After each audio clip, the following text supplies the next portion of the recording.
Good morning, Raptor Freaks. Lexi Yachts here. It's Thursday Think Tank, and we're doing a live call-in show. I have my phone ready.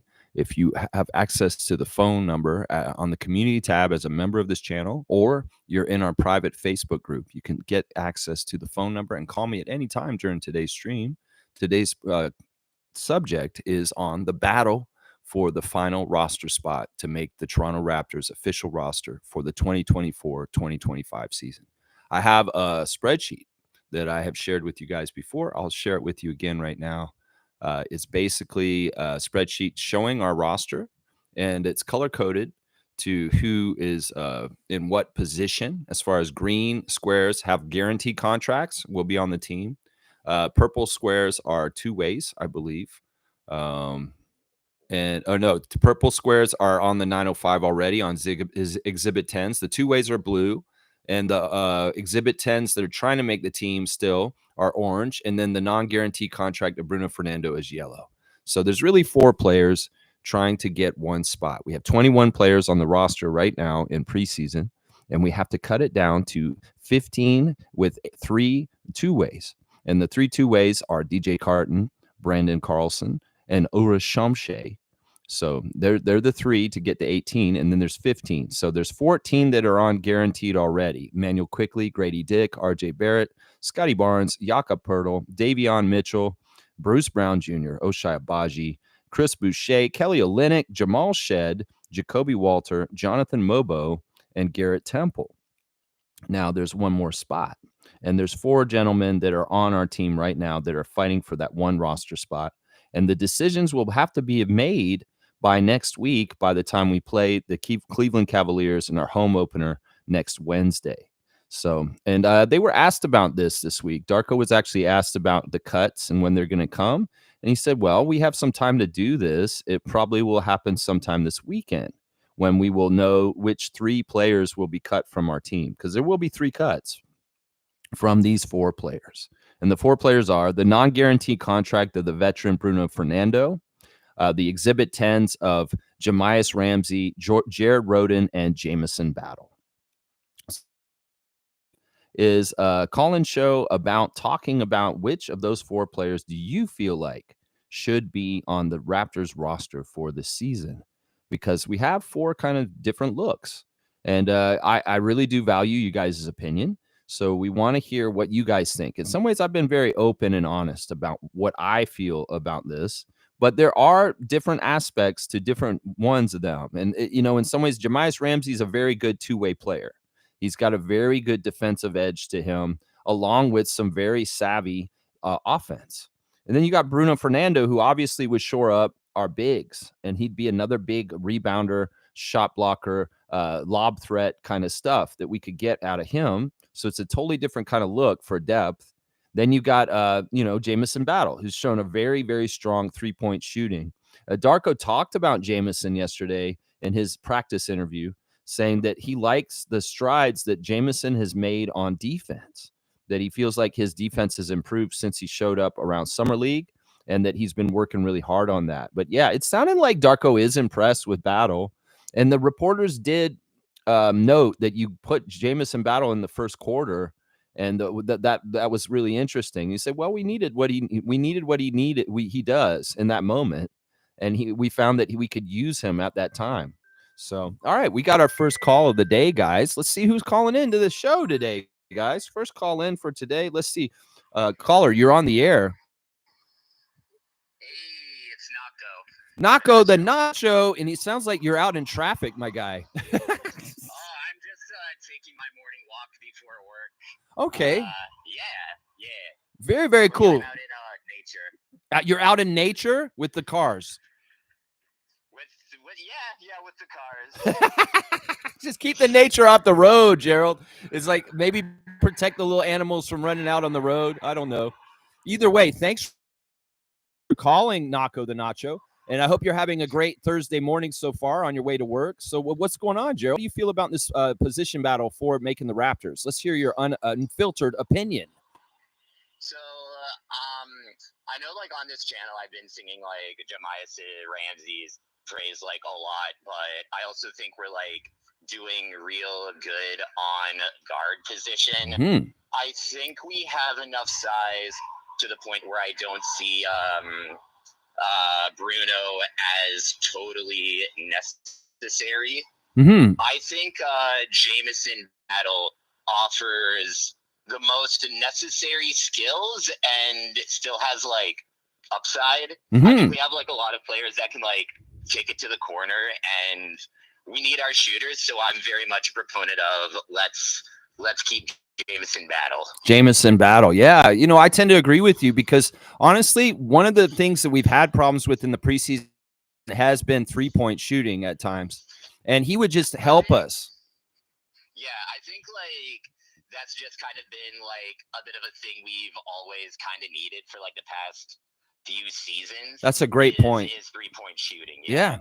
Yeah. In some ways, the Celtics, seeing them recently shows that you can't have too many great 3-point shooters. And having a steady, really good. And the other thing, he's a left-handed shooter. And Darko said he really likes left-handed shooters yesterday in his practice interview. He said, I really like left-handed shooters for some reason. So that's an interesting thing, too, about it.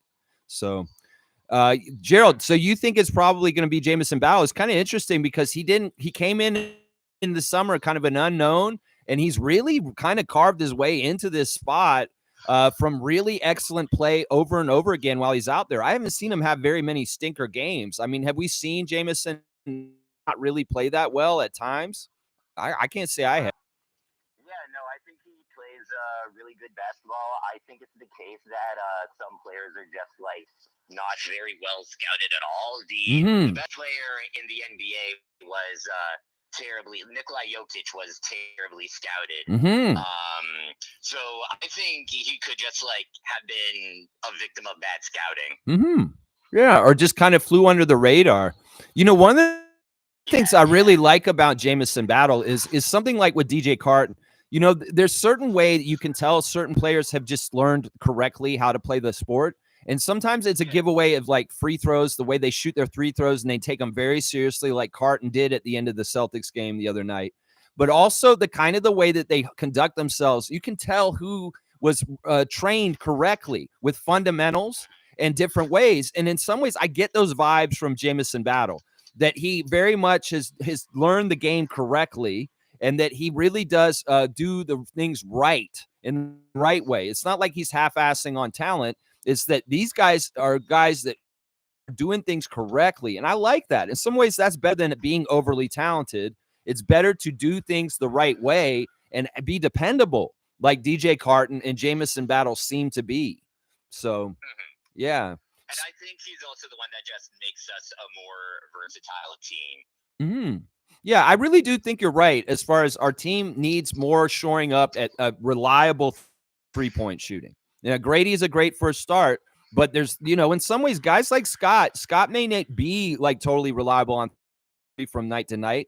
But if we have a guy like Dick and Battle that are both like kind of reliable, and in some ways, if Dick's not able to play, well, Jameson could step in and do some of the role that Grady Dick does if he's not able to be available for a game or something like that.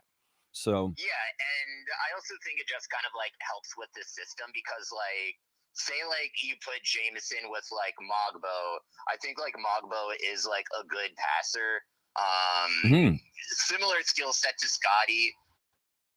Battle has a similar skill set to Grady, so you're just it just helps the system. Guys who can substitute in and be kind of a similar player mold, if not top grade as Scotty and Grady, but like in a similar kind of mold and doing some of the similar kind of stuff in the Darko system. Yeah, I like that. Yeah. So, Gerald, you're walking to work right now, and it's look nice out. It's very cold this morning. I'm noticing it's about freezing this morning. I'm in Mississauga. I'm not that cold. I'm in my like fall sweater. I don't find it like that bad. You're weird though, man. You're weird though. Well, I am further north now, so it is a little bit colder up here in the northern latitude, north of Toronto, at where I'm at. But I've known you for years, Gerald, and I know like you would come over to my house like years ago, and it'd be so cold, and you'd be wearing like your Spider-Man hoodie, and I'd be like, Gerald, man, you need to wear more warm clothes, bro. I'm worried about you. just as your friend. No, that's fair. I do embrace the cold more than most people do. You're a true My hoodie is Canadian. heavier than my Spider-Man hoodie, though. Okay. Something heavier than my Spider-Man hoodie. Okay, good. That makes me feel better as a non-parent who, in some ways, feels like a parent towards you at times, because we did play like that in improv scenes. We often would get put in scenes where I would be the dad and Gerald would be my son. And so, as your fake improv dad, I'm glad that you're wearing more warmer clothes as you're walking around in Mississauga right now. Yeah. Thanks, improv dad. Yeah, no problem, improv son. You making me proud. Yeah. All right, Jerry. Well, listen, you're going to work, right? You're still working at the battery store. Where are you working right now? Still at the battery store. Okay, cool. I'm always looking to get out. Yeah. I definitely think I'm getting out next year. Okay. But yeah, still at the battery store. Okay, you're just charging up for a new job. Yeah, I'm sure you have those all the time at your work. I'm sure you're probably like wanting to slap customers for making really bad dad jokes, right? Yeah. Yeah. All right. Well, let's leave this on a positive note, not a negative note. And Gerald, I love you, man, and I hope you'll come out and see me at the new place out here up north as when you can, my guy. Seriously. For sure. Awesome. Well, guys, Naco the Nacho, first one in, calling today, and he's saying the battle is won by battle in his book. There you go. I love it. So, Jerry, be careful. Don't get too close to traffic and save the animals if they're going that way. All right. I'll try. No promise. Adios, guys. See you in the chat. All right. Thank you, Gerald. Jerry, yes. That's awesome. That was so cool, man. Nago's walking down the side of the road in Mississauga, but I hope I wish he'd wear a jacket. Wear a whole jacket, Jerry. I'm worried about you, man. It's getting colder now. Awesome. Yeah, if you guys want to call, the number is there in the community tab for members to call, and also in our Facebook group. You can call in just like Jerry just did and give us your opinion on the battle for the final roster spot. Is it just battle? I mean, a lot of us are very high on him. In some ways, it does seem very clear cut. In past camp battles, people like Jeff Doughton Jr. showed up and they really just kind of conquered the battle and stayed on the team. So in some ways, we were right then about Jeffrey Doughton Jr. We were right last year about Mohamedou Gay. And in some ways, this year, we're saying Jamison battle Bobby Webster and Masai Ujiri, because it does seem like we need more three-point shooting, and that man has it. All right, we're getting calls right after another. Let's see who's second on the Thursday Think Tank call-in show. Let me get the speaker on. Caller, you're on the air. Thank you for calling. Look at this. Your lips don't even match up with what's going on. I'm looking at the screen like, man, my damn cable service, man. This You got to hit live, man. Hit live. Seymour Pape holding it down in Calgary for us, y'all. We got Mississauga calling in. Now we got Calgary, Alberta, Canada calling in. What's up, City Slicker? What's your thoughts on that Sam situation? Did you see what happened on NBA TV with Sam Mitchell? Yeah, we talked about this a little bit, about him giving the address of Chris Myers over the air on that. Yeah. Do you think that hurts him going forward even over here for broadcasting and stuff like that or not? No, because I feel like Sam's always done this kind of crazy out-of-pocket stuff on air and in different places. He's kind of known for this. He's on some sort of the sliding scale of Charles Barkley. So I think that he gets away with this to a degree because it's part of his personality, I guess. It's interesting. His daughter came out after that happened last week, and she posted a tweet saying, "Welcome to the Sam Mitchell show. This is my dad. This is just how he is." And she actually promoted his show. Like, he has a show coming out, y'all. You need to watch it. So it's like, in some ways, maybe he did it for publicity, but I think that tension between him and that host, Chris Myers, was very real. Was very, very real. Chris Miles. Sorry. Yeah. I think Sam, he'd be butting heads with a lot of people. Even when I see him doing the Raptors games and stuff, it seems like there's a little bit of tension or something in there. I don't know. He's always been this way, though. He was this way when he played as a Pacer and a Timberwolf and the different places he played. He had a fire to him on the court. And then when he was our coach, there's a lot of stuff that came out during the Bosch era of Sam Mitchell coaching us, where he was a real hard ass on our players. In fact, he was very combative and controversial with our players while he was coaching them, apparently. So I think it's just how he is, man. I think he's just this way. And I mean, he's like no nonsense. You fuck with him, he's gonna tell you like, whoa, no, no, no. I'm gonna tell your address on the air. You messing with me, Chris Miles. Real shit. So there was a guy who came out and said that Shed is Kyle Lowry 2.0. Yeah. My question is that a shot at Fred VanVleet? Because I know sometimes you refer Fred VanVleet almost like a baby Kyle Lowry, or is Fred VanVleet his own general? I think that's a great question. I think that in some ways, if some people don't like Fred, they're going to skip over him. But I also saw that same tweet, and they had put in there Kyle Lowry 2.0 or 3.0. So they did acknowledge that Fred could be the 2.0 in between Jamal Shed and Kyle Lowry. But I think they're all built from the same kind of ilk, that these guys are all very much gutsy, tough, tenacious, very intelligent point guards that really get the most out of their skill set on the court. And that's the common bond, I think, there. Because these guys aren't the best athletes, most of them, and they're undersized. They all look like butt dialers for sure. Yeah, they do. Especially Kyle. He's like the king butt dialer. So you got any 30th anniversary chips today, Seymour? Nah, do y'all try to ruffle chips? Y'all don't get them ruffle chips, man. That's sort of, I don't know. I want to find them, but I haven't found them yet. I'm going to have to try and find them this weekend. I think I'm going to try and find them. I'm going to go down to the city for a little bit this weekend, and maybe I'll go to the store and try to find them and try them out myself.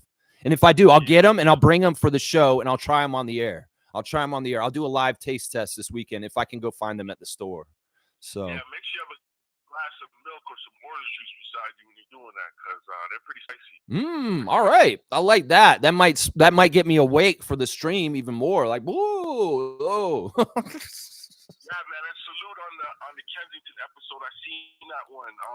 Your buddy Anthony he was digging through the bottom of the bag. Yeah. That was funny, man. I miss those guys. I miss that community so much. Anthony is a very good friend of mine. Of course, he's a regular around the Kensington market. He helps work at the grocery store across the street, and he helps unload all the truck and he's just an amazing guy. But also Anthony is a guy who lives on the street, and he rents a room whenever he can get enough money. So in some ways, Anthony is one of my best friends from back there, and I miss him. I miss him so much, and I hope he's doing very, very well.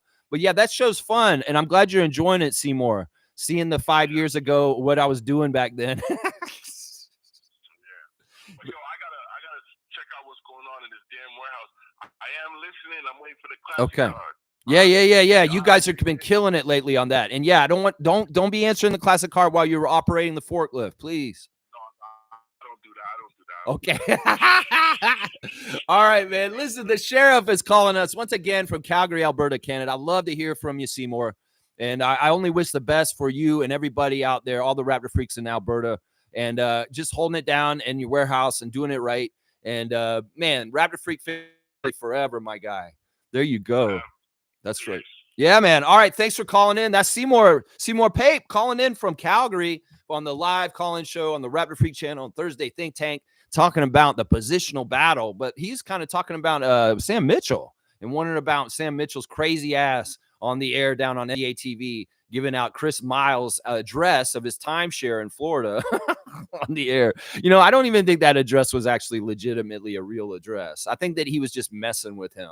But it looks so real in some ways. I think the animosity was real. That's for sure. All right, 2 calls already. I haven't even gotten the comments yet. That's pretty fantastic. Let's see what Trevor's saying first. Trevor J., the commissioner of fun, our spiritual leader of benevolence. Trevor has just been amazing in what he's been doing recently. He's going to the grocery store and he's buying people's groceries for them just to help them out. Wow, Trevor, you're a kind and gentle and amazing person. Let's see what he's saying in his words of wisdom. Be thankful for all the struggles you go through. They make you stronger, wiser, and humble. Don't let them break you down. Let it make you stronger. That's great words of wisdom. They say whatever doesn't kill you makes you stronger. And in some ways, adversity, makes you harder, makes you tougher, makes you more vitalized and able to handle tough situations. In some ways, this year, the Raptors are going to be going to the cauldron of a very difficult schedule to start. And in some ways, what will make them stronger is the adversity and the difficultness of their schedule. and playing top level NBA teams very early in their schedule.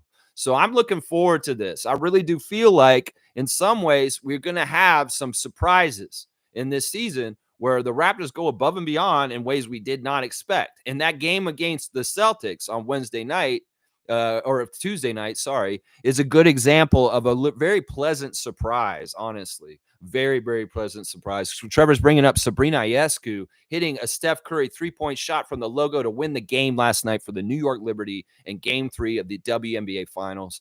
That is epic stuff. And I'm telling you right now, this league is blowing up and people are taking notice. This WNBA Finals has been so exciting, and people are calling out for a Game 5 because they want to see Minnesota tie it up and go all the way to a full 5-game series. And man, what a shot by Sabrina. In some ways, that was an answer to people that put her on the second team for the WNBA. And she's like, I'm second team? Nah, look at this. I'm going to hit almost a logo shot to game win right at the end. Very, very dramatic. Very, very awesome. Very, very skillful. And that's why she was in the NBA three-point contest last year, right? With Steph Curry, she did that exhibition. Honestly, they should let them actually just be in the contest and let them shoot it up. I don't want to see Steph versus Sabrina. I want to see Sabrina in the actual NBA three-point contest. Seriously, we should make it. That's one of the ways we can bridge the gap between the NBA and the WNBA and make it fun. And don't be scared if the NBA guys lose to the WNBA women, because in some ways that will be awesome for the WNBA. And it's no shame, because some of these women shoot some crazy, crazy good, like Caitlin Clark and Sabrina Ionescu. So I'm saying let him come in and be in the actual NBA three-point shootout. And it'll be very exciting. And in some ways, the message towards young girls is fantastic if you do this, NBA. Seriously, don't hold them back. Don't just do a one-on-one exhibition like you did last year. Actually put them in the contest. And make it. They said that they don't care if it's with the NBA stuff, that these women are good enough shooters. It may be a little bit of a detriment with the line and the ball and the different things like that. But listen, they're good. They can shoot with the regular stuff too. So keep it as even as possible and let them compete at the NBA level with the NBA ball and the NBA line, because you may be really shocked at just how well they do. Seriously. Cream's here. Good to see Butt Dialer, him in person. Raptors are going to surprise themselves early in the season. Going to realize who they are and how good they have become in such short time. Battle is claiming that spot. Tomorrow he will solidify it. There you go. I love it. Cream condensing this with a serious comment. Sometimes not so serious, but very serious on this one. Yeah, I like he's saying that we're going to surprise not just the other teams, but we might even surprise ourselves. Fuck around and find out. And all of a sudden the Raptors are a bona fide playoff team and we are playing at a high level. I mean, it does bode well that we played with such a professionalism and top notch against champions on Tuesday night without two of our best three players. I mean, seriously, RJ Barrett, Emmanuel Quickly, they come back and we add them to the mix and we see Grady's grown. We see Scotty with a better 3-point shot. Yeah, maybe we are going to be way better than everybody thinks, including ourselves. In some ways, I want to just allow it to be whatever it's going to be and have no expectations. But in some ways, if these guys are going to do certain things, I think we're exceeding the expectations for what we're supposed to do this year. I really do think we are, because in some ways, people sleep on us all the time. They downgrade us. They put us at the lowest grade, what they want to. But in some ways, they don't understand. We are a great organization. We're run very well. We have a very top-notch coach. He's just not bona fide in everybody's eyes yet because they don't see the success yet. And, well, we do have a top-level superstar in this league that is ready to ascend to that top spot as far as one of the faces of the league. I'm telling you, he's coming. And that performance against the Celtics on Tuesday night was very much showing what we're talking about right there with those 3-pointers and what Scotty did. That's right. Yeah, so you're saying Battle's going to claim this spot tomorrow. One more game in the preseason against the Brooklyn Nets. I'll have the preview tomorrow, all the latest lineup news and the ref report, and we will talk about this. And, yeah, tomorrow's the last chance for people like Jared Rhoden, Bruno Fernando, Jemias Ramsey, and Jamison Battle. So we're going to have to see how that goes down. Kareem saying Battle is claiming that spot. There's another one. I think everybody's unanimous so far. I do want to hear an argument, though, for why we need Bruno Fernando or maybe Jemias Ramsey. I'm pretty sure Jared Rhoden's out of it at this point. The fact that he got a DMP in the last game against the Celtics is very telling. But in some ways, he was a real long shot in this whole process either way. Either way, it was a very, very long shot for Jared Rhoden. But it's crazy because in some ways you could say Jamison Battle, in some ways, he just showed up, came out from nowhere, and he really has, and this is how it works. You come out and you perform, you're consistent, you show certain things, and you're attractive with your skill set. Well, boom, you could carve out a spot and you wouldn't even thought of it. You wouldn't even have thought of it. 2 years ago, Jeff Doughton Jr. Last year, Mohamedou Gay. This year, Jamison Battle. That's what I'm saying right here. That's right. The winning of the camp battle is right there in this battle. It looks like, yeah. Monique is agreeing. Good morning, Raptor Freak crew. Jamison Battle all the way is what the superfan Monique Lawrence is saying. Yeah, and she's very astute and knowledgeable and learned basketball mind who knows what she's talking about. So when she says something like this, I put a lot of weight into it. So yeah, she thinks Battle's won the battle also. So there you go. Always a good morning to have the super in our chat with us. We love you, Monique. We love you so much. Trevor's saying that Trump said if he wins, he will put Elon Musk. He will bring on Elon Musk. Crazy. Yeah, this is what he said. He said he would let Elon Musk be in charge of auditing the whole entire U.S. government and firing all the extra people that aren't important. Well, if he's going to do what he did to Twitter, is basically what he's going to do is he's going to cut his staff as much as possible, and he's going to take away all the safeguards, all the people that were stopping people from posting really out-of-pocket shit, like racism, violence, all kinds of really ugly things. And that's not what we need to do with our government. In some ways, big corporations are going against regulations and polluting our world, and they need more regulation in some ways. Some people say, no, we don't need more regulation. I say we do, because we're destroying our natural earth, and it's the only one we got.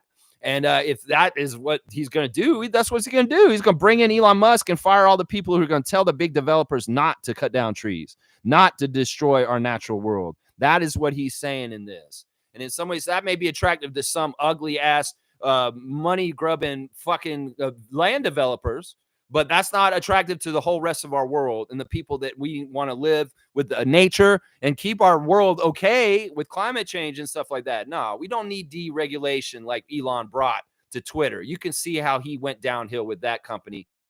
And if this is what Trump's wanting to do, well, you'll see the same damn thing happen to the U.S. government that Elon did to Twitter. So, yeah, we don't need this at all. Trevor, in some ways, we don't need to bring up these names, but I will on this one. All right. We don't need to bring these guys up. Seriously. Trevor's saying battles, battle. Let's go, Raptors. It's battles, battle. Battle, battle. Battle. He's got like the perfect name for this. The battle is won by battle. The battle has been won by battle. Most saying, I've been telling people, many people and fans, we're going to surprise the NBA, Kareem. There you go. Most telling everybody, don't tell too many people. Let them sleep. Let the alarm not go off. Let them just keep sleeping in the morning. Yeah, we don't need to tell them. Let's sneak up on them, get the W's, and then we can tell them afterwards. We say, yeah, we're better than you thought, bitch. And we just beat your ass on your home court. That's how I like to do it. So shh, be very, very quiet. We're hunting wabbits. That's right. Sneaky, sneaky. Trevor saying, every time Battle gets into the game, he produces points. He makes a three. He's a very, very steady three. And that little left-handed flip shot, flip has really been awesome. And he's very dialed in. I mean, I don't know his exact stats. I should maybe go look them up or something in the preseason, in the summer league. But his shooting from three-point range has got to be like 60%. He doesn't miss very often. We see him make a lot of threes, and he's just consistently done that. And it's the other thing Darko said yesterday in his interview after practice was that the other players trust Jamison Battle that he'll make his shots, and that goes a long, long way. I'm telling you, he's very trusted by his teammates that he's money for three. So I'm telling you, this guy seems like it's his job to lose. In some ways, you got it, bro. You got it. Bruno Fernando did not get these double-doubles over and over again. He did not dominate the boards and do certain things that he could have done, hopefully, for us, that would have ensconced him into our team. So instead, it's battle to be won is what it's looking like at this point. That's right. Fiercely saying, good morning, fam, and happy Thursday. Good morning to you, MJ. I can't stay today. Lots of meetings, but I want Battle for the last spot. See, we're getting unanimous support for Jamison Battle to make this team. And if the MLSE, if Bobby Webster and Masai Ujiri have an ear to the Raptor Street channel, well, you're hearing pretty unanimous decisions from us as far as if we're making the decision as the GM of the Raptors about how to cut this team down for our season this year. We want Battle. is what we're saying. And it doesn't sound like there's anybody coming forward to speak up for anybody else like Bruno or Jamias right now. It's very interesting. Fiercely saying also amazing WNBA game yesterday. Agree with Trevor. Sabrina Ionescu is elite. Yeah, she's fantastic. And she's such a baller.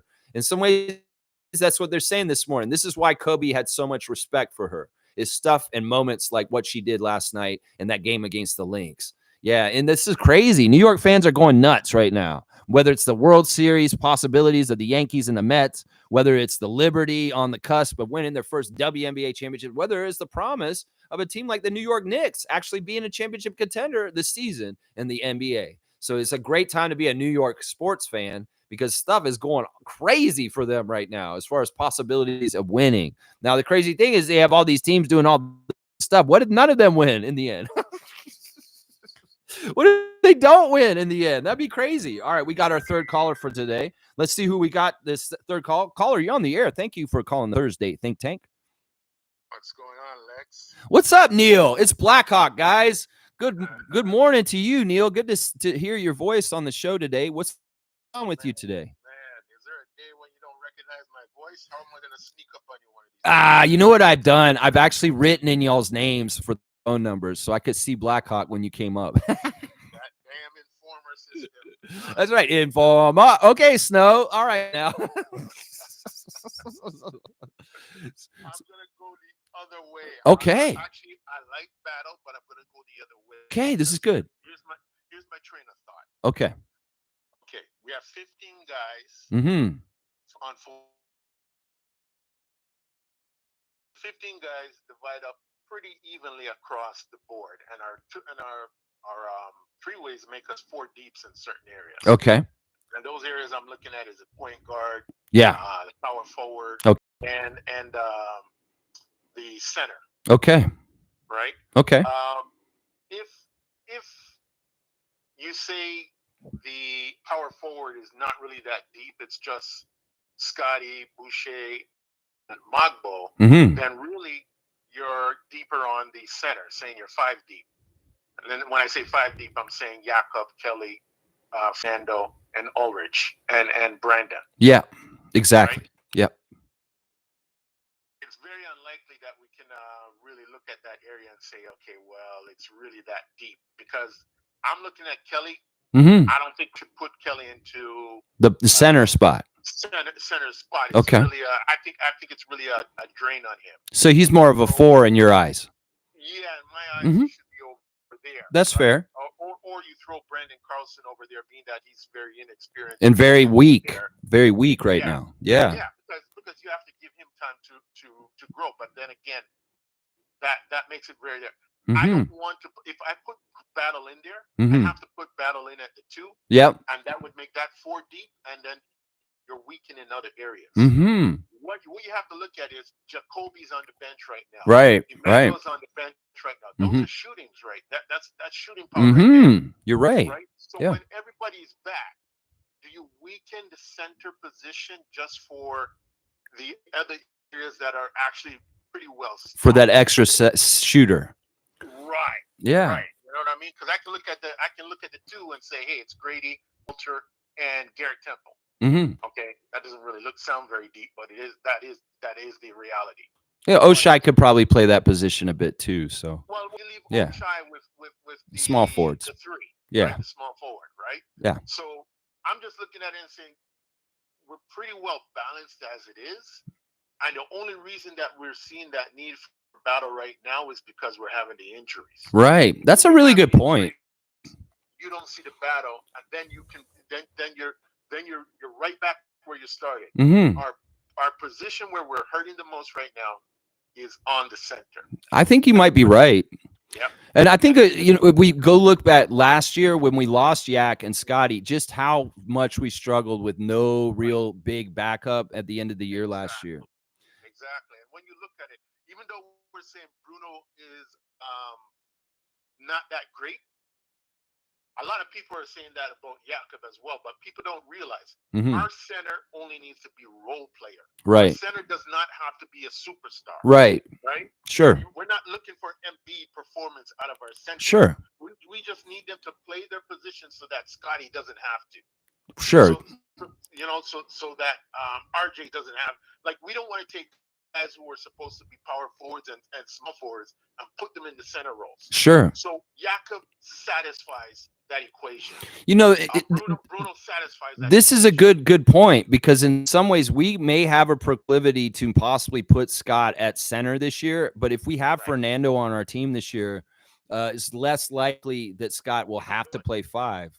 You don't do it. Yeah. You don't do it at all. Everybody gets to play their role, and you don't have to say, oh, take the risk of putting my superstar in a role where he's more likely to get injured. Yeah, and we know about this from like Tampa with Pascal playing center. That was like not a good look at all. Does that, and it doesn't work. It only works in the short term. It doesn't work in the long Right. run. Right? I mean, it's good insurance. I guess you're basically saying we need insurance at the center, because we saw last year how it went without Scotty and Jakob. And then, like, you're saying that you won't count Kelly as a reliable center backup in the way that we need him to do that.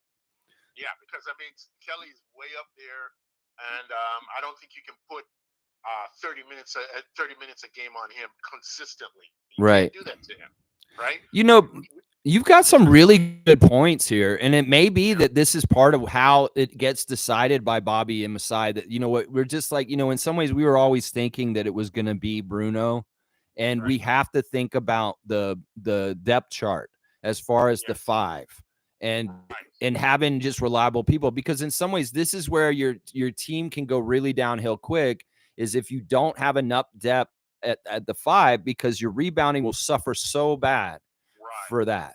Yeah. Right. And we're looking at it and saying, hey, we got these two-way spots. Look, we can't say this year that Ulrich is ready. Brandon is not ready. This is true. If anything, if you're gonna get Battle, you may have to lose Brandon just to get Battle. It may come down to that. You know, you're saying, well, which one of these guys is closer? Well, Battle is closer than Brandon. That's true. But we're lacking in 7-footers. Right. And that's a good 7-foot investment. Shamshe is what, 6'11"? Yeah, and he's got the promise of being over 7 foot at 18 right now. We've locked in on him for 2 years. Yeah. He's a long-term project. He's not going to get two-way switched off him. But Carlson could get it. See, that's the thing. I wonder about Bobby and them. They've anointed Carton and Carlson and Shamshe as the two-ways, but they can be switched off according to things. But if you ask me, all 3 of them need to stay on where they are. Shamshe for being a long project, Carton for just playing very solid and doing really well. And then Carlson's the weaker one of the 3. And because of his age, I also wonder about him filling out with muscle to be able to be strong enough to play in this league, because he is 25. It's not that he's like young. Yeah. That's what I heard. But I actually like Carlson, but I'm looking at it and saying, who's ready? Yeah. Battle looks more ready. Yeah. Battle still needs to put on some muscle. Yep. But he still looks more ready. Yeah. Carlson. Man, you brought up such a great counterpoint in a different argument than anybody else so far today, Neil. And I really appreciate it. Honestly, you make very, very solid counterpoints and very, very good argument for why we should keep Bruno Fernando in our last roster spot. And two other points. Sure, go ahead. Raptors just did something that no other team is doing. I don't think I've heard any other team do it, and that's with Shamshe. The 2 years, locking him in for 2 years on a two-way, I have not heard of any other team doing it. I might be wrong, but I've just not heard of it. But it is the right thing to do. To do. Yeah. If you're gonna invest in a guy, put him on a 2 year on the two-way and invest on him for multiple years. Yeah. So now we know that's a long-term investment. Yep. You know what I mean? And it makes good of that position. No other team is doing it, but they should. In fact, all of our two-ways should be like 2 years investment, because we're going to be throwing them down to the 9 and 5 to develop anyways. It's not You can't really get that development out of them in the first year. Sure. Yeah. So I think Raptors sets this trend, and other teams start to follow, which is not surprising, because Raptors have set many trends that other teams have followed. I won't argue with that. There are things that we've done that a lot of people have copied, but I don't know if this is one of them. I think that other teams have done two-way contracts in the past. I haven't heard of it. That's the problem. I haven't Well, I'm not paying that close attention to all 29 of the other teams, but I'm positive that somebody else has done a two-year two-way. The rule came in this year. Oh, really? Now Raptors are the first to jump on it. Oh, I didn't know that. I thought that they haven't allowed for 2-year contracts on two-ways until this year. Not declaring it straight, right? And Raptors, when they changed the rule, because remember, it was only 2 guys that they allowed before. Now, there were 2 two-ways. Now there's 3 two-ways. Right. Yeah. Every team jumped on that. Every team filled up their 3 spots. Right. But no one has said, hey, since they're allowing them to be in there up to 3 years, no one has said, hey, let me make a 2-year commitment. Well, I mean, it makes sense with Shamshay because he's so young and he's obviously a part of our future going ahead. And it's not like he's going to be a point where we're like Shamshay is just a waste and we need to get him off this contract. So it's really kind of makes sense. I mean, I don't think we have a two-way contract, two-year two-way contract on Carlson or Carton right now. No, because they were in before the rule came in. Yeah. Right? Yeah. So think about it. Other teams will start to go this way, and it makes sense. If you're going to develop a guy, throw him in there for more than 1 year. Yeah. Because it's only costing you $750,000, I think, is what they get paid. Well, some of these guys, right? they get on two-ways, and it's really kind of this is a make or break kind of thing. Just because you're on a two-way, sure, there's some stability with it, but at the end of the year, if you didn't develop enough or do enough, you're off the two-way, and we're going to switch it and put it on somebody else. And they can switch two-ways in the middle of the season, like we did last year with people like Ron Harper Jr. and Marquise Noel. Right, but you didn't see the value, and that's okay for them to make a quick decision. But think about this: the 2 ways do not become a hit on your salary cap.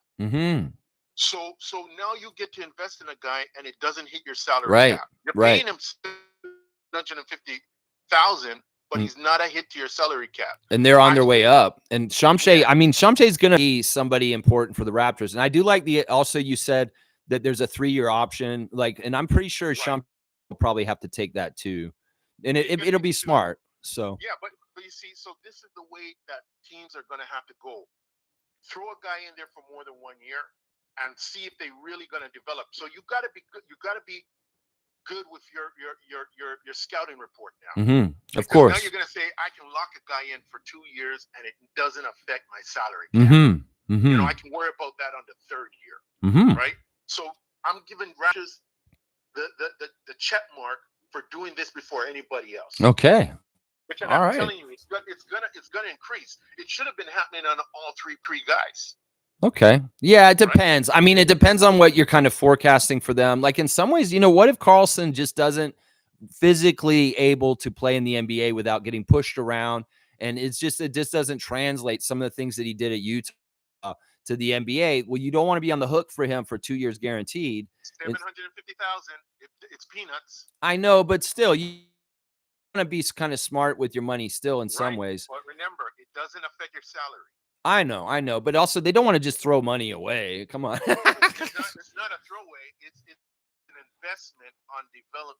Yeah, but what if Carlson is a bust by the end of this year and we are on the hook for paying him for another year and we really don't want him? So this is where it comes down to your scouting has to be dead on. Okay. Right? So sure.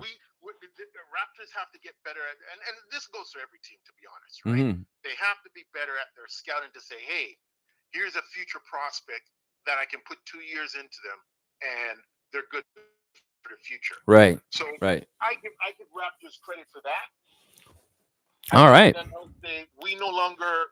It used to be that you would only look at your 15 guys and say, hey, do I go deeper in the center area where I might have 4 guys that are in the point guard area.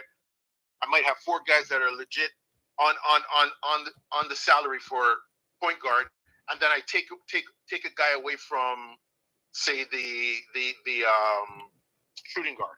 Okay. Right. So I have 2 shooting guards and I'll call them combo shooting guards and 3 point guards, and that's how I fill that up. 4 point guards, right? So you steal from one area and give to another area, but you really have combo guards to patch it up and all that stuff. Okay. This is say how deep it is. Yeah, that's really your main argument is you're looking at depth at different places. And I think that one of your best points in this call, Neil, is that, when Walter and IQ and RJ even come back, the shooting will be bolstered from 3-point range in a better way, so that in some ways maybe we don't need Jamison Battle in some way. So this is a great argument in some ways, man. And I really appreciate you having kind of a different thing to say than everybody else right now, because we did need a couple of different perspectives. In some ways, you're kind of winning me over with some of your logic on this. That just for safety and security and just peace of mind for the center position, Bruno Fernando is the right decision to stay on the team. For depth. And then when you look at it, like people said when RJ was coming here, they were saying so much negative stuff about RJ. RJ is everything that we want. Because when you're looking at RJ can shoot. I don't know why people are saying he can't shoot. He can shoot. Oh, yeah, he can. Quickly can shoot. His numbers went up as soon as he came to Toronto, and a lot of the stuff that they complained about in New York is not happening up here as far as things. And he's even getting more strides on the defensive end with RJ Barrett's game right now. So, yeah. All right. Well, Neil, thanks for calling today, man, and having kind of a dissenting opinion than the most of us. And honestly, in some ways, I could see it. Like if they do decide to go with Fernando, that your logic is probably a big reason why. Is a big reason why. So we'll have to see. All right, Neil, have a great Thursday. And thanks for calling into the Thursday Think Tank Raptor Freak Blackhawk, man. All right, guys. All right, let's go Raptors. Raptor Freak out. That's right, baby. Let's go, Raptor Freaks. There you go. Good stuff. Getting the call from Neil today. And that is good. And I think he's exactly right as far as when Walter comes back, Emmanuel quickly plays. There is more 3-point shooting all of a sudden on our team. And that maybe just while these guys have been out, it's like, okay, we need Battle because of this. I don't know. In some ways, I do understand that fundamentally in basketball, having bigs and having rebounding is so important. And that's what we felt at the end of last season with our injuries. And in some ways, we also realized that like Kelly Olynyk is not necessarily the answer as far as a steady starting center at 5 for us, just in case Jakob is out. So God forbid any bad health happens to Jakob Poeltl this season, and we have to try and play without him for an extended period like we did last year, because that is the situation where Bruno Fernando would be absolutely a good decision right now to keep on our team. So very good points by Neil right there. Very good points. Very good points. Kareem saying at Mo, I just feel like our starting 5 can match with any 5 in the East. Then when we sub in off night and shed Van Vliet, our defense will suffocate other teams' benches. Yeah, you know what? We do have a very good starting 5 when healthy in there, and hopefully that's the case this whole entire season. And then we've got great defensive guards off the bench that he just named, Mitchell and Shed. And then we've got, other great kind of looks. O'Shea is another good defensive kind of substitution. We got a plucky, very experienced veteran in Kelly Olynyk coming off the bench also. So in some ways, we're deep. We are deep. And we have some really good, interesting rookie talents that are going to grow and hopefully contribute also, like Jonathan Mobo and Jamal Shed and Jacoby Walter. So we're going to have to see. We're going to have to see. Good point by everybody today. There's no right or wrong answers. In some ways, it's going to be Bobby and Masai's decision to decide which they're going to keep out of the 4. And that's what we're talking about today. Kaz is here. Kaz on the road. Good morning to Trucker Kaz with the spray paint out. I love to see it. Smooth saying Jakob Poeltl drives the team, I think. With him, they can surprise. Yeah, I like that. And why some people want him traded, I have no idea. I don't know. There's some Raptors fans that think that you have to shoot threes to be able to be any good in this league. And that they really just believe this over and over. If you don't shoot threes, I don't want you on our team. If you're not a center that doesn't shoot threes. I mean, this is such a new phenomena in the league as far as like centers having to shoot threes. It's not a thing. It's not a real thing. And in some ways, you don't have to have a center that shoots threes, casuals. And if anybody's just trying to discard Jakob because he's not a 3-point shooting center, you're ridiculous. You're silly. And in some ways you say, oh, it hurts us because he doesn't stretch the floor in some ways. Well, Grady Dick stretches the floor enough for everybody. Trust me. He's stretching that floor for everybody. I don't get it either, Smooth. There's jabronis out there, and they're just misinformed. In some ways they have weird ideas about what basketball is what it is. Andrew saying, good morning, folks. I hope either Battle or Ramsey gets the last spot. See, he's saying Ramsey even over Fernando. Yeah, Ramsey's a very good player. He's very strong. He's a very dialed in kind of player on offense, and he puts a really good effort out on the defensive end too. But I think that in some ways he's not winning this battle that if we're really going to go with a guard kind of person, it would be Jameson. But I think that that's why the argument really is between Battle and Fernando as far as who the top dogs to make this. I mean, Jahmi'us Ramsey has a history with the Raptors from last year, and he's had some real bright spots. But in some ways, we could also make the argument that he hasn't shown or done much more than somebody like DJ Carton, who's already on the team and set. In some ways, what point does Jahmi'us Ramsey become duplicitous with a player like DJ Carton or Davion Mitchell? So that's kind of part of it. In some ways, we have a depth at point guard, combo guard this year that we haven't had ever since we drafted Malachi Flynn. And in some ways, we don't necessarily need Ramsey. In fact, in some ways, last year when Ramsey was around, it was kind of muddled and already kind of like Von Freeman Liberty, DJ Carton, and Emmanuel Quickly. We already kind of was full at point guard. And the other thing is the Raptors weren't really carrying a lot of point guards until recently. So we're already, as if we're talking about what Blackhawk talking about depth, the point guard depth on the Raptors is excellent right now. And in some ways, this is going to be the tough thing for why Ramsey probably may not make this team, is what I'm saying right now. Yeah, but I'm glad that Andrew brought up Ramsey, and he says that he would like to get him there, either him or Battle. Bryce is here. Good to see Bryce Lawson holding it down in Kentucky for us because they are idiots and they listen to dumbass influencers and media. He's answering Smooth Brown Man on why do some people think that Jakob should be traded or they don't like him. That's exactly why. Bryce is right. In some ways, there's some weird people out there that do basketball content, not just me, but they have really weird, like, kind of like ideas about what winning basketball or fundamentals about basketball is. I'm going to tell you right now, I come from the old school. I used to buy books as a kid that taught me fundamentals about basketball, about rebounding and dribbling and passing and shooting. And in some ways, the kids today, they learn from highlight reels. They learned from fancy dunks. They learned from crazy three-point bombs like Sabrina Ionescu last night. That is like the creme de la creme, not fundamentals of basketball. That is just high-level talent doing certain things. And in some ways, that's what's clouded and made people not realistic about the sport of basketball, weird with their opinions. And in some ways, Bryce has pointed out right here, there's people that are on YouTube portraying or saying crazy ass ideas about what they think the world of basketball or fundamentals of basketball matter or what they are. And that's part of the problem right there. That's right. G's answering this also. He's saying, Smooth, people are a sheep, unfortunately. A few YouTubers said they hated this trade when it happened and people parroted it, just like Edie's game won't translate. That's what I'm saying. Now, I wasn't sure about Zach's game translating because there were some questions about it too slow, but it's apparent that that was just subterfuge and bullshit. And this is exactly right. G is exactly right. There may be a couple of Penserites or some other fucking dumbass Raptors related channel where they go out and they say something and then they just parrot it. There's a lot of it. That's the right word, sheep and parroting. Parroting something that somebody else said. Y'all want to parrot me? That's fine. And I don't consider y'all sheep. I think that y'all are all individuals that can think for yourself. And I enjoy talking to you guys. And we don't always agree, but that's okay. And in some ways, that is what is important. We're not trying to build a cult of personality here. We're trying to build a great fan base for our Raptors in a positive way. And in some ways, we're not going to agree. I don't agree with a lot of people on Vince Carter right now, obviously, but I'm okay with that. And hopefully they're okay with me not agreeing with them too.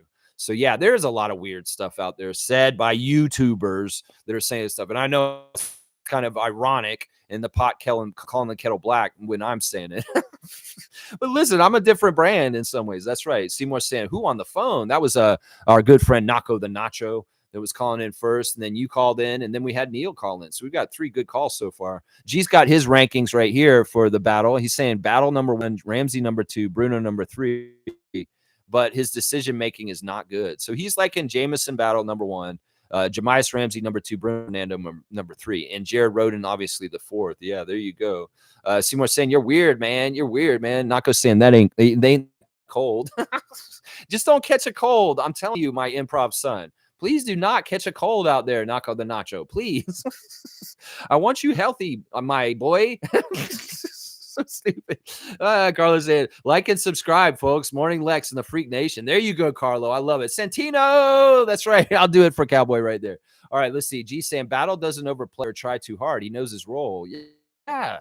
Yeah, he plays within himself. And you know what? He may not be the most talented athletic person, but he gets after it. There's hustle in what he showed against the Celtics on Tuesday night. And, he's a money shooter. And those are two really good things. If you can be just a hustler and a money shooter, in some ways, that is badass. And that's what I'm looking for right there. That's what G's saying right there. That's right. He knows his role. He's not trying to play out of it. Bryce is saying Sam and the host made a video right after saying they're good. The host pulled up to his house and they dapped up, claimed it wasn't any bad blood. There you go. Maybe Sam was just fighting for some respect.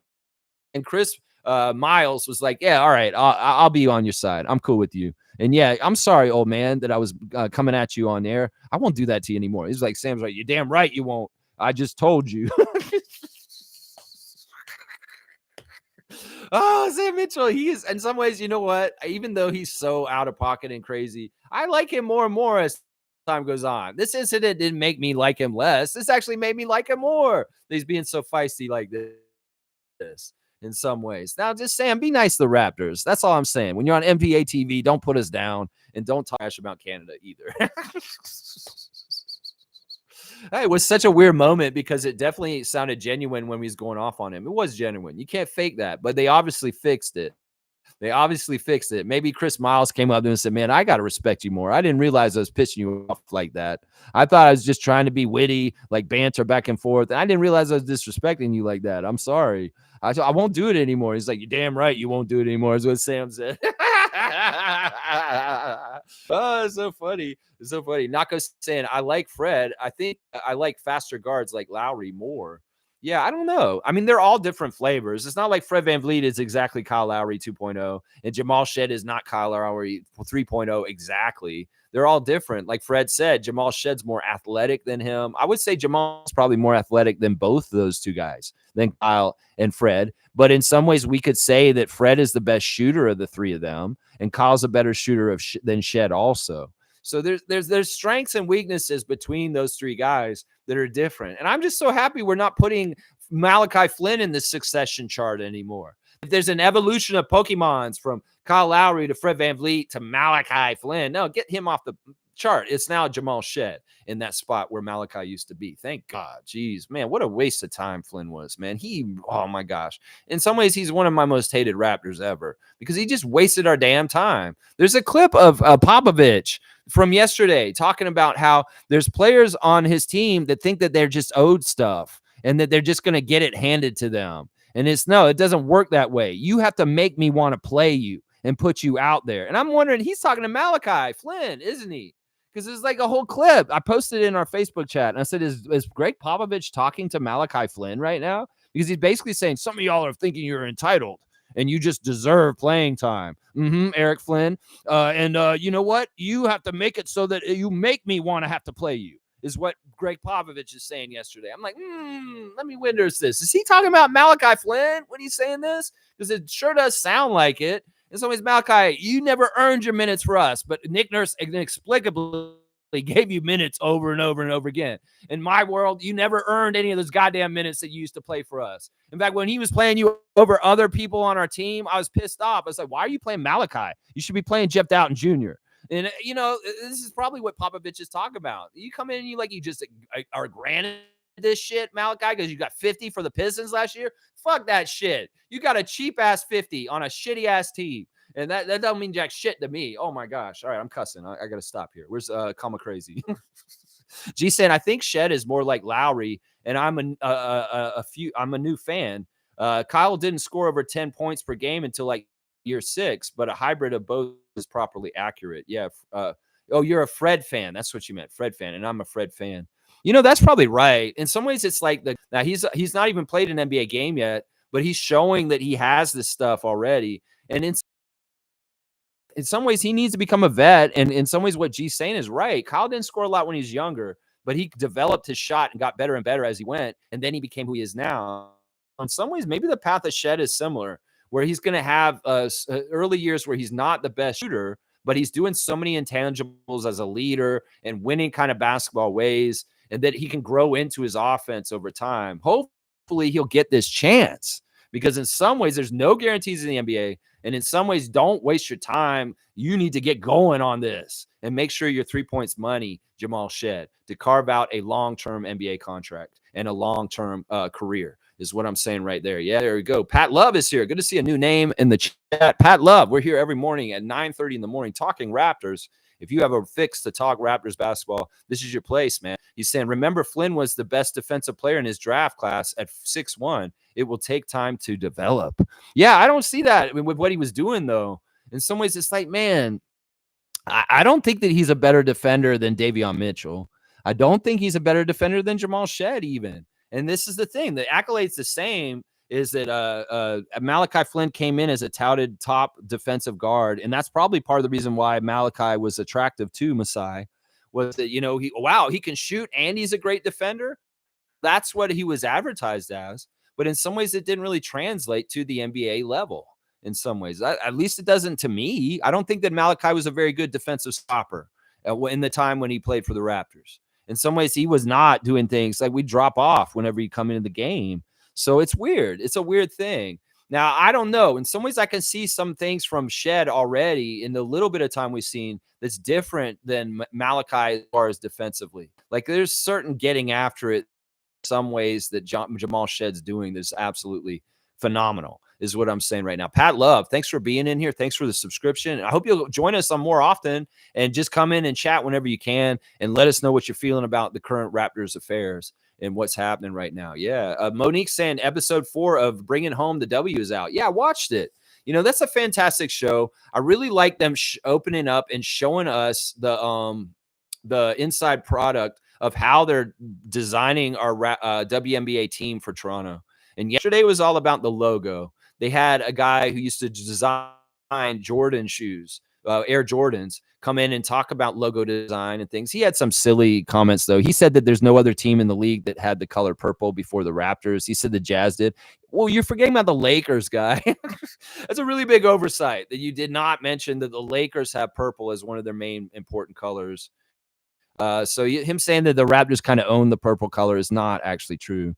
But there was a lot of good stuff in that interview, and it is so cool. Like kind of the things that were saying that the logo needs to be simple, like a child can draw it, and it has to be instantly recognizable and very much associated with whatever we decide for our team name for the WNBA. So I'm excited about this. We're getting closer and closer. It's going to be November soon. And the deadline for Teresa Resch and Kilmer Group to have their logo and their name and everything for the team is then. So we should know in the next 2 weeks the name of our WNBA team, our logo, our colors, everything should be unveiled to us in the next 2 weeks, guys. And that's exciting. That's exciting. Back to 1994 with our Toronto Raptors NBA team. So we're going to have those feelings again. And look out, the merchandise is going to be fire, and we're all going to want to go get it immediately. Watch. I'm going to predict that right now. Randolph's here. Blessings to all our beloved Raptor freaks, most informative gang. New day, new purpose, new challenges. So bring new energy, and you will achieve new rewards. Tomorrow is behind you. Boom goes the dynamite. Thank you, Mr. Phillips, for your great words of wisdom. That's right. Every new day is a new opportunity. We had a full moon this at 7:30. In some ways, the full moon is a culmination of the moons into a new phase now as of this morning. Yeah. So yeah, Randolph, I love your words of wisdom this morning. They're fantastic. And yeah, get out there and learn new experiences and new things with your new day is what I'm saying. Let's see what Leo's saying from yesterday. He's saying confidence isn't walking into a room thinking you're better than everyone. It's walking in, not having to compare yourself to anyone at all. Boom goes the dynamite. There you go. Leo Routens is saying have some confidence in yourself that you are your own unique one of one, and you don't need to be in competition with anybody else, that you're going to be who you are. And that's it. In some ways, that's a huge philosophy of me and this channel is that, listen, I'm not trying to be like anybody else on YouTube. I'm my own distinctive flavor. And that's part of the reason why y'all like me. And that's the best. That's the best about it. That's right. Andrew's saying, wait, Pat, when was Malachi Flynn the best at anything in his draft? He's saying that when he came in, he was touted as one of the best defensive guards coming in that draft.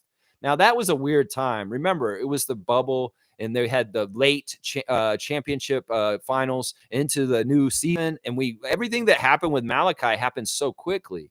And it could be, I mean, I could winders this a little bit, that Bobby and Masai were so caught up with the bubble in Orlando, that championship that the Lakers won and everything, and how condensed our offseason was, that maybe Masai and Bobby didn't do their complete homework they would have done over the long 4-month offseason.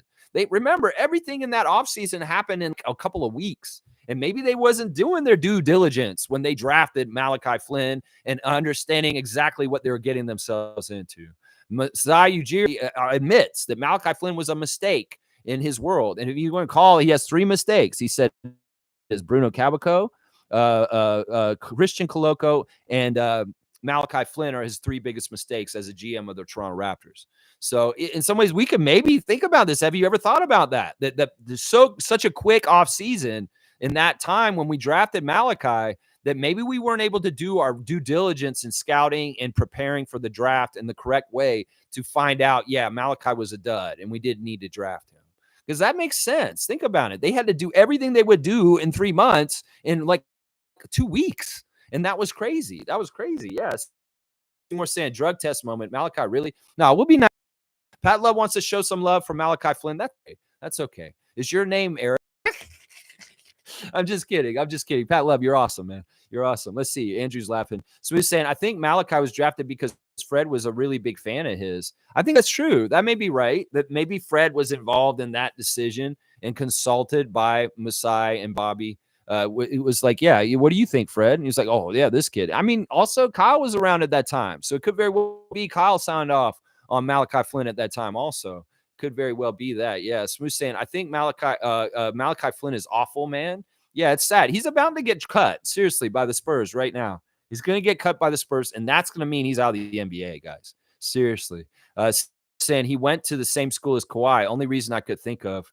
Yeah. Those guys are kind of weird. Like I said, in some ways, the guys that went to that school, Jalen McDaniel, Malachi Flynn, and Kawhi Leonard, Kawhi's a certain level of player. It's amazing. But, those other 2 guys, they're kind of didn't pan out, Jalen McDaniels and Malachi Flynn. All right, we got the next call. Let's see who this is, guys. Let me put him on the speakerphone and say, caller, you're on the air on the Thursday Think Tank. Hello. Good afternoon, good morning, good evening, ladies and gentlemen, wherever you are, whatever time it is for you right now, just know that you are on Raptors Free with my man, Lex. How you doing, brother? Yes, it's King. It's Brian from To The Point calling in, doing his regular intro. I love hearing that. And Brian, sorry I didn't get your call yesterday, but yes, I am officially saying yes. I want to help you out this weekend and be on your show when you tape it this weekend. You just give me the deets on the time, the day, and I'll do it, man. I'm all about it. I'm excited about doing the season preview with you on the To The Point show this weekend. So officially, I'll say it on the air right now in front of everybody so you know it's real. I want to be on your show this weekend. Let's do it. Yeah, it's going to be you, Kirk Alfaro, the coach, Tim Roach, beyond the locker room, Warwick Report. He's sending in a clip. Nice. So, yeah. Awesome. That's a great lineup. I really enjoy Warwick Report. And Coach Roach is one of my favorite collaborators with you. I think that he's one of your most knowledgeable guests. He's fantastic. Yeah, I just wanted to call in and just say shout out Freak Nation. Thank you guys for your support. I see the comments on my episode. Yes, Canadian Cowboy. Big up the Trinity Man Ting. Yeah, there you go. There you go. I watched your Vince Carter one. I watched it. I watched the one you did that I was supposed to be on, and I would have been in an argument with that guy. He was very pro the retirement for Vince, but he was very fair, your friend Jose. I thought he was very fair about thinking that, Kyle deserves to get his jersey retired before Vince, but also that Vince does really deserve to get his jersey retired by the Raptors. So it was an interesting show, and I could see where it would have been a good counter point with your friend Jose. But your friend Jose was great. He was a very knowledgeable guy. It was a good episode of To The Point I was watching there. Yeah. Thank you. I appreciate that. Oh, and what I said for seriously the DM for the giveaway. The giveaway? What giveaway? You got a giveaway going on your show? Oh, really? Yeah, I got a few giveaways. Very cool. Very, very cool. What are you giving away? What's the prize? This one, she wants the purple Siakam t-shirt. Oh, right on. Very cool. Very, very cool. Yeah. So what else is going on, Brian? I know that some changes in your life this week. Yes, sir. Yes, sir. more focused on to the point. That's it. Thank you all you guys for support. You know what, brother? Look, man, I'm just working on the episode when we film this weekend. Okay, so my main focus right now. so is probably likely we'll do this on Saturday? Sunday. Okay, so you want to do it on Sunday. Okay, yeah, there's no game on Sunday. I'm sacrificing my Vikings game for this one. So really? That's how big it is to me, and I hope it's big enough for you guys. Whoa. Wow. Are you sure you want to do that? Okay. Well, I mean, that's up to you, man. Because in some ways I've got some flexibility about when we can do the show. But if you're gonna do it during the Vikings game, come on, man. What? That's the time everybody's available. Okay. So let's do it. All right. So you're thinking like in the afternoon on Sunday. I'll be ready for that. I can do that. We've got our draft in the morning. We'll do our Yahoo NBA fantasy draft on Sunday morning on this channel. And then, afternoon, I'll be free and clear for the rest of the day. So I can definitely be there. I'm not watching NFL. So yeah, I'll be ready and able to do the show for sure. I won't miss it this time, Brian. I promise you. Okay. Yeah, nobody don't worry about to the point right now. Let's just focus on Lex. All right. Freak Nation. Representing the Raptors freak. That's what I'm talking about right here. Let's bring that good energy, those good positive vibes to Lex. Nice. Keep him going. I see your subs going up, buddy. I'm proud of you for it. I appreciate that, man. Started doing it with me. Yeah. Years and years ago. Yeah. So yeah. You know what? Keep it up, buddy, and you guys keep them going, man. Oh, yeah. Well, listen, you guys are awesome. The Raptor freaks are just they're my family, and honestly, they keep me going every single day. It makes it easy for me to get up and get this stream going every single morning. Having great people like you, Brian, supporting me, and everybody else is calling in and just being in the channel. You guys, we're a family, and this is a thing together. In some ways, I'm the guy on the screen, but in some ways, this is our collective, and we come with our opinions, and we give ourselves a voice. And in some ways, like I said, they're listening to us. They're obviously listening to us. So, I know for a fact they're listening to us. I know that for a fact. Mm-hmm. Don't trust me, buddy. Well, I mean, it'd be smart. They're getting free market research. They don't have to pay for. So it's kind of like, wait, we want some opinions. Well, let's see what they're saying in the Thursday Think Tank on the Raptor Freak Show. Because, yeah, they get easy, unsolicited, no paying for nothing market research right here for Masai Ujiri and MLSC right here. That's right. So, all right, Brian, listen. I want you to keep doing your thing. Yeah, for the people. I promise. I'll message you the D. All right. I'll be here in the chat still with you guys. All right, Brian, y'all, big ups to King, man, calling in today from To The Point, and I will be on his show this weekend. Y'all check out for the season preview that he's going to film this weekend for the Raptors season. And I will be appearing on there as one of the panel guys. So definitely give a follow to T.O. Point with King. Brian is awesome. You are my guy. Good evening, good morning, good everybody. Wait, no, hold on. Do it. Yeah. Good afternoon, good morning, good evening, good night, and peace. Yeah, that's it right there. Let's go, Raptors. Yeah. Yeah, Brian killed it. Yes, I love it, man. So awesome. Yeah, the collaboration is strong between the Raptor Freak channel and To The Point. And I appreciate Brian for calling in this morning. Yes, I will be appearing on his show this weekend. And y'all be looking out for that on Monday or Tuesday next week. The season preview for the Raptors season from To The Point channel. It's going to be awesome. It's going to be so cool. Yeah. All right. Let's see what else y'all are saying in the chat. Andrew's saying Malachi is worse than everybody else that went to in the first round besides Kyra Lewis Jr. Okay. Desmond Bain was one pick after Malachi. I know that's a sore one right there. And so that's the one that yeah, man, if we had a Desmond Bain instead of Malachi at that point, oh my gosh. Pat Love saying Andrew Flynn won Rookie of the Month 3 times. Did he? Did he win Rookie of the Month 3 times in the first season? I mean, there was a couple of times where he had big games for us in Tampa, because that is the season he was a rookie, was in Tampa. But that team was such a shell of itself. I don't think he won Rookie of the Month. I'm suspicious about what you're saying there, Pat Love. As far as Rookie of the Month, 3 times? I don't even know if he won once. He may have won Rookie of the Week once or something like that. I don't remember this. He did have a couple of big games, though. In some ways, Malachi had his best game as a Raptor in his rookie year. I think that's true. Andrew saying, Pat, calling him the best defender in the draft is delusional when there's players like Jaden McDaniels, Bain, Edwards, Bay, IQ, Maxey, Vassell, and many more. Yeah. I mean, he's not saying that he was. It's just saying that he was touted as the best defensive player coming out into the league that year. It didn't turn into reality, but he's saying that when we were looking at the draft, that's how he was portrayed at that time, I think. Yeah, and he's saying, I don't care if he won Rookie of the Month a couple times. There's a reason he's damn near out of the league now. Yeah, unfortunately, in some ways, Andrew is kind of on point on that at this point. Trevor's saying, yesterday, I help out a single mother of 3. When I told her what I was going to do, she broke down crying, so I supplied her with 2 months of food supplies.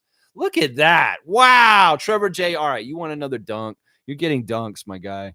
Trevor J., you're getting like a 10-pointer for this one. Actually, we'll give you a 20-pointer. Why not? This is insane what you just did. You just helped that lady out for 2 months, my guy. 183 dunks for Trevor.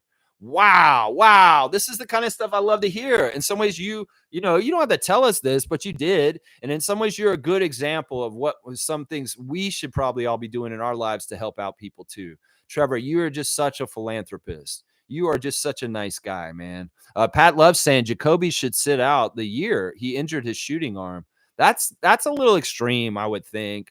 I mean, he just separated his shoulder. And in some ways, they're being precautionary. I think he's going to be fine. In fact, they asked Darko yesterday in the practice interview if Jacoby may be able to play on Friday. And he wasn't totally saying no. So there could be an activation of Jacoby Walter for tomorrow's game against the Brooklyn Nets, just so you know. So we'll see. We'll see. I'd like to see him get out there. He did talk about, actually, they were talking to Davion Mitchell in the interview yesterday, and he very much made it clear that he is best friends with Jacoby Walter, that he's very excited to be on the same team with him, and he's working very closely with him, and he's mentoring him as far as the NBA and making sure he's all right. And he's telling him, just keep soaking it in and doing what you can, and you're going to be all right. And look out, I'm looking out for you. So Davion Mitchell is very much in Jacoby Walters' corner as a Baylor teammate from Baylor alumni together. And also, Darko said yesterday that Jacoby's working on some stuff that he wouldn't normally have worked on right now because he's out right now. So he's doing a couple things that are a little bit ahead of what he would be doing because of his situation with his health and not being able to play right now. So, and it sounds like Darko's very happy with Jacoby so far. So we'll just have to see. I think that's extreme, though, Pat Love, as far as he needs to sit out the whole entire year. That sounds a little extreme to me. Yeah. Carlos saying Carlson will get waived. Battle and Fernando will get the spots. That's an interesting take, Carlo JS, that you think that they should cut Brandon Carlson off the 2-way, give a 2-way to Jamison Battle, and sign Bruno Fernando with the other spot. This is absolutely possible. Some people would say this isn't possible. Well, in some ways, if Brandon Carlson, even though he made a game-winning kind of defensive play against the Celtics, if they cut him, that spot is opened up, and then 2 of the other guys could be in. And that is something that's kind of not something we're talking about today, but it is possible. It is possible. And that's interesting. So that's what Carlo would do. That's what he would do. Smith saying Ulrich is not ready for the NBA. He needs to be in the G League for a full season. Yeah. Yeah. And in some ways, but the 2-way is great because he can come up and do some stuff on the NBA level at times also. So, I mean, it's fine. I agree with you. He's not ready. I agree with you. He's not ready, but give him some time. You're saying no NBA time, just G League for Ulrich. I don't know about that. In some ways, we need him to get his NBA debut and get the card there for a rookie card, but maybe he's not playing overly a lot. Who knows? But I do think he's going to play on the regular Raptors for a bit this year, but maybe on a very, very short leash. Very, very short leash. And depending on foul trouble, he may not be out there very long. He may not be out there very long at all. Andrew's saying Shamshe's going to average 3 blocks a game in the G League. You know what? I may even say higher. If he can get like 4 or 5 blocks a game, that'd be badass. I mean, Chris Boucher did something like that when he was down there. We got to remember when Chris was Defensive Player of the Year in the G League, he averaged like 5 blocks a game when he was down there. Smooth saying I might even say send him to Europe for a full season and retain his rights. Yeah, I don't know if we need to do this. I think that it's good for having him in proximity close to us. Yeah, that sounds crazy to me. This isn't like Jonas Valanciunas, where he has a European contract that he has to fulfill before he can come and play for us. In some ways, he's free and clear here. In some ways, if he was going to go back and play somewhere for a year, it would be the Basketball Africa League. But he's already done that. So it's much better for him to be on site with us, learning English, learning Canada, learning Toronto, and learning from his teammates that he's going to be around more. The camaraderie being built right now is very important. In fact, the Raptors, let's go to the Instagram stories real quick. We're at the Leafs game last night. We had Grady Dick for combined 53 points with Scotty Barnes the other night, and then the next night, they're at the Leafs game. There's Jacoby Walter at the Leafs game, Jonathan Mobo, Jamal Shed, Ulrich Shamshay's there also, Grady Dick, and Brandon Carlson at least. I think I might have saw Scotty there also, but I'm not totally sure. I'm not totally sure if I saw him. Of course, Wubbs, they're sitting right behind the Leafs bench at the game last night. Jonathan Mobo wrote on his comment he wants to see some fights. So Mobo was all about seeing a hockey fight in the Leafs game last night. Does anybody know if the Leafs won the game last night? I don't know because I don't pay attention to them. But yeah, the Raptors in full effect supporting the Leafs at the Leafs game in the Scotiabank Arena last night, wearing blue all over themselves. Grady wearing the blue, and the Maple Leafs put the Raptors on blast for showing up to the game also. Yeah, Carlson's replaying that play that he did at the end of the game against the Celtics over and over again on his Instagram stories. Everybody saying, let him know, Brandon, and do this and do that with your career. There's a dog. I guess that's Brandon Carlson's dog. It's kind of cute. What is that dog's name? Madden. The dog's name is Madden. He's looking dapper in his fall neckwear his mom picked up for him this past. There's news out from Casey Bannerman that he's collaborated with Scotty Barnes, and those jerseys that we saw on Cardi and Cece this summer are going to be available to the general public, that you can go and get a dog jersey, a Raptors dog jersey for your dog from Casey Bannerman. It'll be a purple front, black back with a Barnes 4 on it. But you guys can get that. So Scotty's collaborated with Casey Bannerman to make dog jerseys, guys. So if you have a dog that you want to get representing the Raptors, well, now's your chance. Casey Bannerman's made dog jerseys this year, guys. I think that's cool as hell. So cool. But yeah, I think that's pretty much the Instagram stories. I don't know. See. Wait. Oh, actually, let me go to the end and see what they are doing at the end. Let's see. Teresa Resch is at a leaders convention. Toronto is in the building, and the Kilmer group was there. Let's see who else. We got Jamal Shed putting on blast. Some Cougar guy, number 4. And also he's at the hockey game. He's saying he's a real hockey fan now for show is what he's saying. So he enjoyed the Leafs game. Let's see. Who was the score? What was the score there? They just showed the score for a second on there. I want to see what it said. That'll tell me what 3-0 was. Who was winning that though? Who was winning? Which side? Which side is winning? Let me see. Oh, the Leafs were winning 3-0. Okay, that's good. That's good. The Leafs were winning. Let's see. Scotty is listening to Glorilla, guys. He's like, I'm going to turn up Glorilla and Sexy Red. What you know about me? And there's his dog sleeping on the bed. Cece is so big at this point. Cardi got big a couple years ago, but now Cece's very big. Both of them puppies are full-grown dogs now, Scott, and they're so cute. So cute. DJ Carton smiling in the back in the red light after a great game where he hit 4 important free throws for clutch to win the Raptors game against the Celtics the other night. There's Shamshay smiling, coming in with he's got the pink backpack on, so he does have a rookie bag, but he's got it over his shoulders. He's smiling. Jamison Battle carrying his pink backpack also behind him. And I love the Shamshay pictures of him with the anthem and all the different stuff. He's really soaking up the culture of being on the Raptors and being in Toronto. I love it. Pascal Siakam doing some fun stuff in Indiana. Siakam's got a new thing, Life in Indy, a series, and his episode 3's out, and he's going to this donut shop in Indiana, and there's a bunch of people in line, and there's a lineup, and Pascal going on about how he never has to wait in lines because he's an NBA player and he's a VIP. Here, nobody gives a fuck about who I am, and I'm also like standing in line, and like it's very busy, and nobody's hurrying, and he's saying this is just like an airport in Europe when they don't give you VIP access, like Sky, whatever to get through Sky Pass.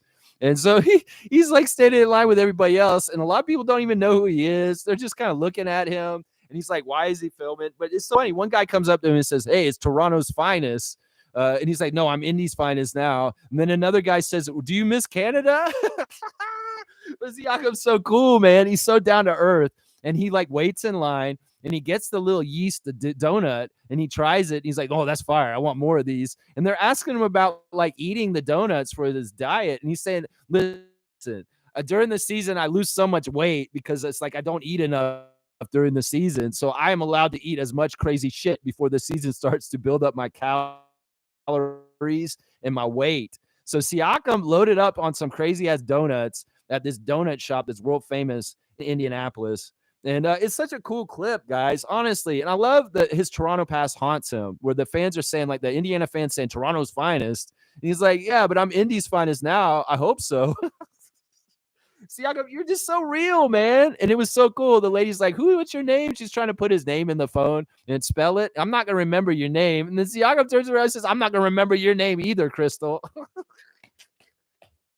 Siakam's so cool, man. And he's such down to earth dude. I love him so much. He's such a goat.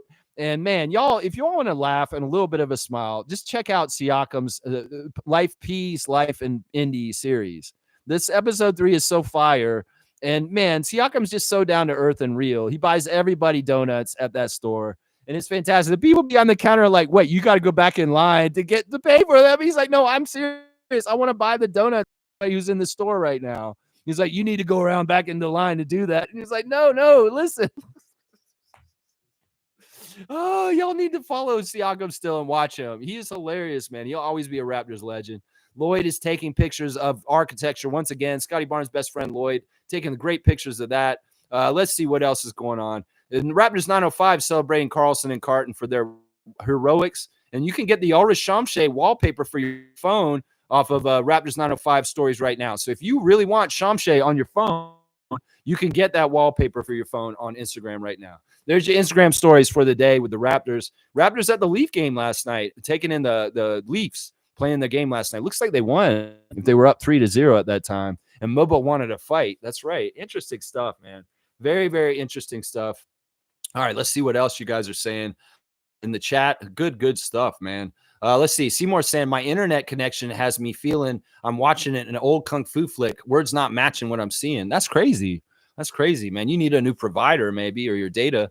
Randolph saying, Lex, I'm in favor of Bruno for center depth. I hope they can find a way to keep Battle. He's a keeper. Make it work, guys. So it sounds like this is similar to what somebody else was saying, is cut Carlson and keep Fernando and Battle. Yeah, I mean, I can see this being possible. In some ways, I'm worried about Carlson. He's never, ever going to be NBA strong. That in some ways, he's already 25. And it's not like he's Chris Boucher and you could be a super skinny guy in this league and do certain things at his position, because he's not. He's a true center.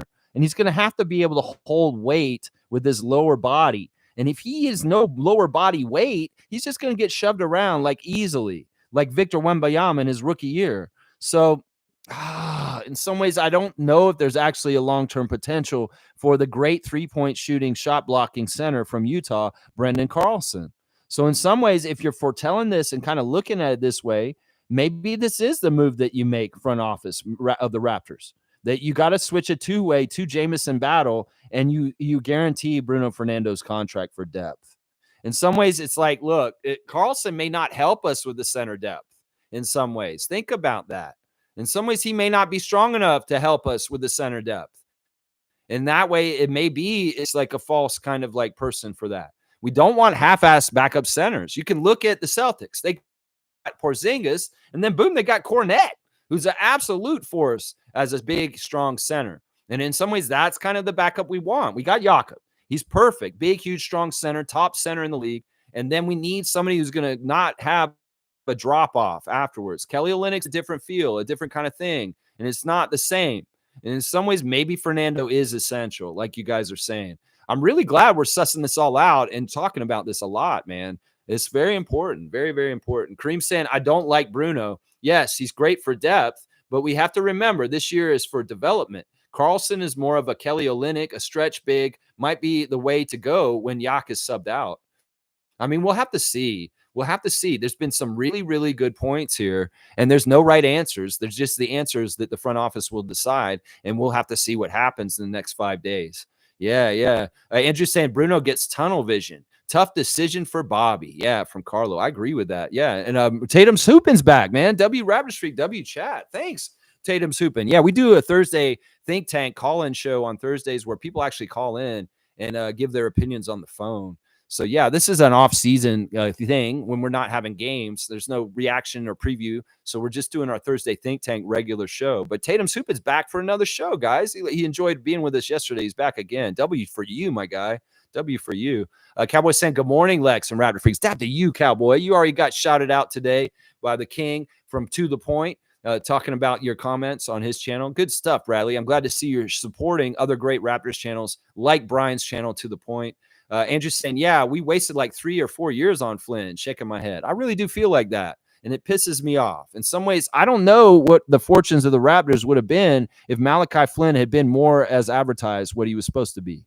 Seriously, we could have had certain things happen in different ways where Nick Nurse is still our coach. And we've had more success in the playoffs in different ways than we did in the last couple of years. In some ways, Malachi Flynn, I blame a lot for our bench decline and just really poor bench play in the years of Nick Nurse in his final years as our coach. He was the person who was supposed to be in charge of that second unit and running it. And he couldn't even run himself right, let alone his teammates, to a point where he helped them get better.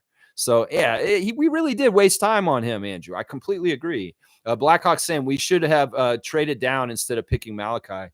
Yeah, woulda, coulda, shoulda. There's a lot of different things we could have done differently at that time. And, well, we just didn't. We just didn't. Blackhawk saying Kyle will have his jersey retired on our 35th or 40th anniversary. It may be sooner. Honestly, we don't need to wait for an anniversary year like we're doing for Vince. In some ways, yeah, well, maybe it's nice to have jersey retirements on anniversary years, but I think if Kyle retires after this year, we retire his jersey next year. We don't wait. That's in some ways we show, yeah, you're getting your jersey retired immediately, my guy, because you are like that with us. And that's what I'm saying. I don't think we wait around. If Kyle's going to retire this year or the year after, he's going to get his jersey retired the exact year right afterwards. We're going to expedite, and we're going to do it right away. Trust me. Because in some ways, I don't want 15 up there by himself for too long. We're going to need to put 7 up there, and 7 should be in between that championship banner and 15. This should not be next to that championship banner. They need to put 43, 23, and 7 around that championship banner, maybe even 10 next to that championship banner before they put 15 next to that championship banner. That's what I'm saying right there. Yeah. And just saying Trevor J, the new Mr. Beast. Yeah, man, Trevor's just amazing. That's so nice what he's doing, man. Carlos saying, I don't think Carlson can bulk up enough for the NBA. He's already 25.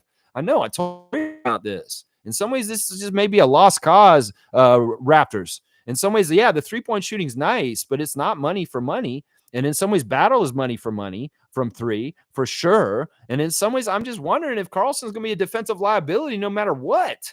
That's what I'm saying. He may be too slow to guard anybody quick, and he's not big enough to guard anybody big.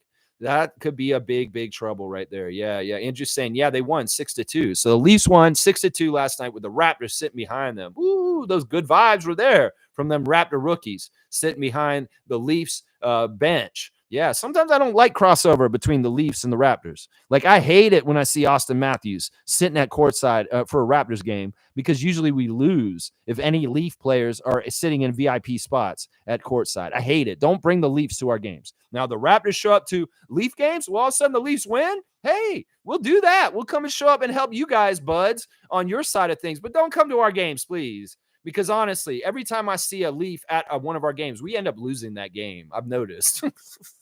This happened last year. It did. The game I saw the Leafs at the game. Yeah, we lost. Yeah. Let's see. Andrew saying high scoring game for the young fellas to watch. So entertaining. But Mobo wanted the fisticuffs. He wanted to see some hockey fights. Andrew saying the Leafs are 2-0 at home so far. That's good stuff. I like that. I want them to do well. I'm not that much of a hater. In some ways, I want the Leafs to do well so that Leaf fans can be a little bit more happy and less cynical and negative.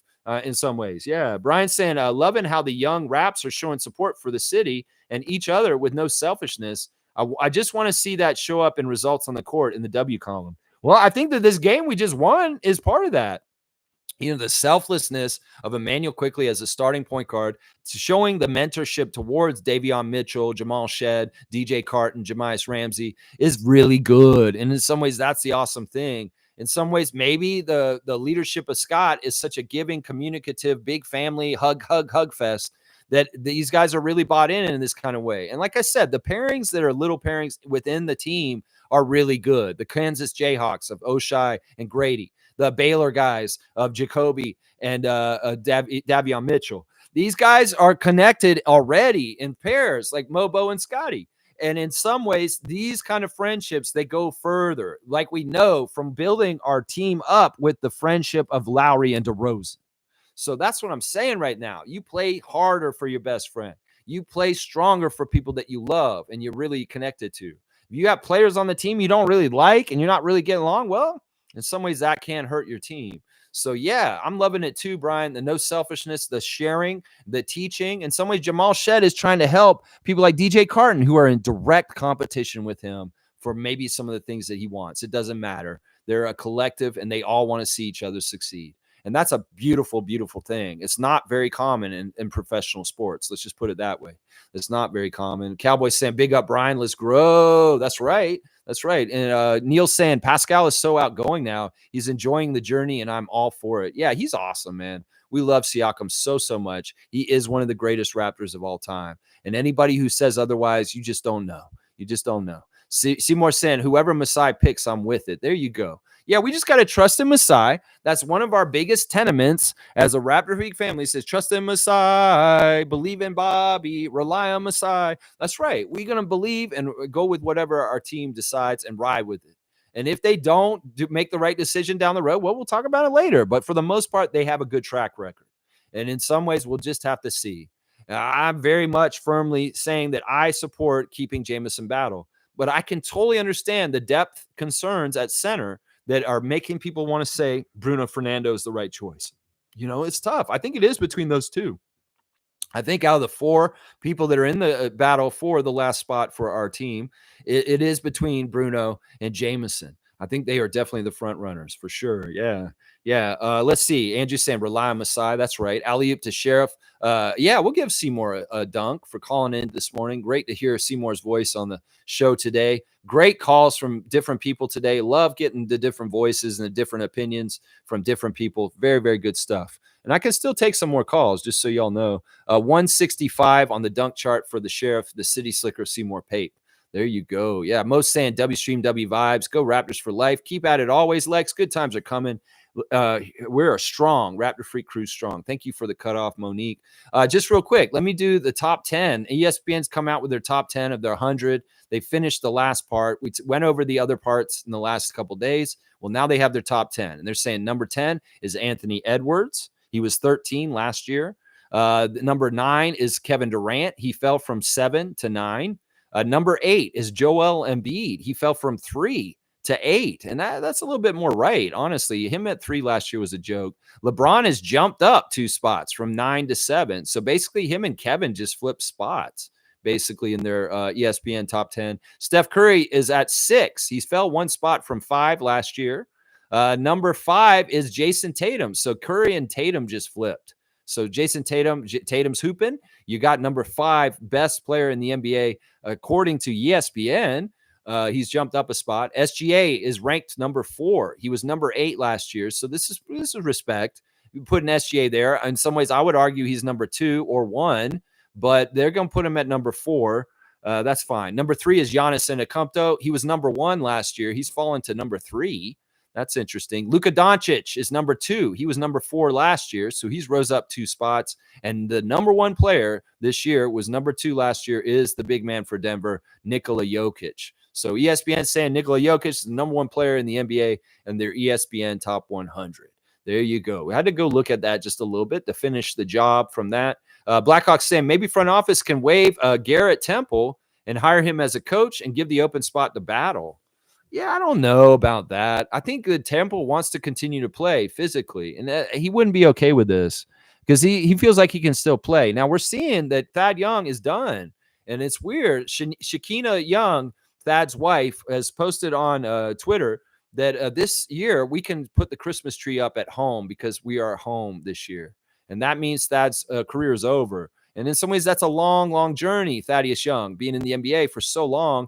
Now he's not on a team this year. So him and his kids and his wife can actually do Christmas at home. So she's going to actually set up the Christmas tree at home this year. What a big change, a life change, a lifestyle change. And well, Garrett Temple's not ready totally for that. And also I would wonder about this, like as far as that, yes, Garrett Temple was voted as one of the top people to become a coach after their playing career, just second to Chris Paul in the GM survey just recently. But in some ways, Garrett wants to play as long as he can. And in some ways, you got to also remember when you go from player to coach, you're taking a pay cut, and that'll be different. So in some ways, he wants to continue to get that player money over the coach's money, and it may not be the same. So there's a lot of different things to this. Now, I think that in some ways, it could be maybe possibly extrapolated that the Raptors investing in Garrett Temple as a leader on our bench as a player the last 2 years, maybe there is a spot for him on Coach Darko's staff after he's done.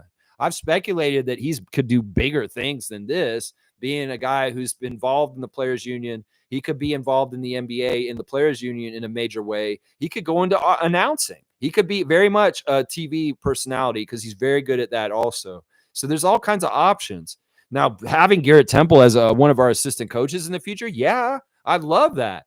But I don't know if it's in the cards for sure. And in some ways, Garrett has so many options that he can go in different directions in his life. We'll have to see. And sometimes I do think he does really enjoy being on the Toronto team with us and being that vet and being what he's doing for our team as far as a mentor and all those kind of things. But yeah, I can't see this happening. In some ways, we got to remember Garrett's money is guaranteed. And even if you waive him, I think you still have to pay him. And who knows? Maybe that is a roundabout way of paying him a big salary like a player, but we get a free roster spot and he's still around and he's mentoring our team as a coach. So yeah, I don't know. This is an interesting idea, Neil, but I don't think it's very likely is what I'm saying. Monique is our lucky charm. Yeah, she's very, very lucky. She brings those good vibes to our team for sure. For sure. All right, let's see. Fiercey saying, hey, fam, I'm back. Not sure if you mentioned it, but Lonzo Ball was back yesterday. Feel good story. It was nice watching his highlights. Way better than LaMelo. Yeah, I have more respect for Lonzo Ball than his brother LaMelo, as far as he's more technically a better basketball player with fundamentals. It's weird. You think about Lonzo Ball coming back and finally playing for the Bulls. Did he ever get to play with DeMar? The whole entire time DeMar was on that team, I don't think they ever suited up once. Now DeMar's gone. And DeMar was on the Bulls for a while, and he never, ever hardly played with Lonzo Ball. It's crazy. The Bulls are going to be bad this year. But this is a feel-good story, and it is kind of nice to see Lonzo Ball reclaim his NBA career and be able to be out there on the court physically able to play. But yeah, it's so weird to think about. He was teammates with DeMar DeRozan for how many years, and he never actually played with him at all, hardly. Seriously, it's crazy if you think about that. Yeah. Yeah, Cowboys saying 41 plus wins. That's what he's saying for the Raptors this year. And Andrew's saying Lonzo is a great role player. LaMelo is a low-tier young star. I think LaMelo is better, but I'd rather have Lonzo on my team. I can get behind all of what you just said there. I think LaMelo is just a low-tier young star because he's flashy. In some ways, he brings people in the seats, but that doesn't necessarily mean he's a good basketball player fundamentally. And I'll agree with Andrew on most of his point here. Yeah, Fiercey saying, Andrew, not low tier, but I get what you mean. She's laughing about that. Andrew saying, mostly because Lonzo is a better defender, but LaMelo is an offensive engine similar to Trae Young. Yeah, I don't think about the Ball brothers very often or much. So let's just put it that way. Andrew saying, Fiercey, I'm not saying he's a low-tier player, but a low-tier young star compared to other young stars in the league, like Scotty, Banchero, Anthony Edwards. Halliburton, etc., are better. Yeah, I'll agree with all of that. Randolph saying, Lex, he who shall not be named changed his position on Davion yesterday. He owned it and apologized. Interesting. Well, I don't even know what his position was on Davion Mitchell. If it was any kind of negative one, well, you learn. You live and you learn, Pensair. If that makes sense. Fiercely saying, I'm with Seymour. Whoever Masai picks, I'm supporting. Our front office knows what they're doing and are most of the time spot on. Once again, we don't live on the moon like the Raptors front office does. We don't understand the job. We don't understand everything that is entailed in the salary cap and the rules of the NBA. And we don't understand everything behind the scenes as far as with the players and what has been said and what they have shown as character and what they have done. We can only go by what we see on the court and what we see on social media.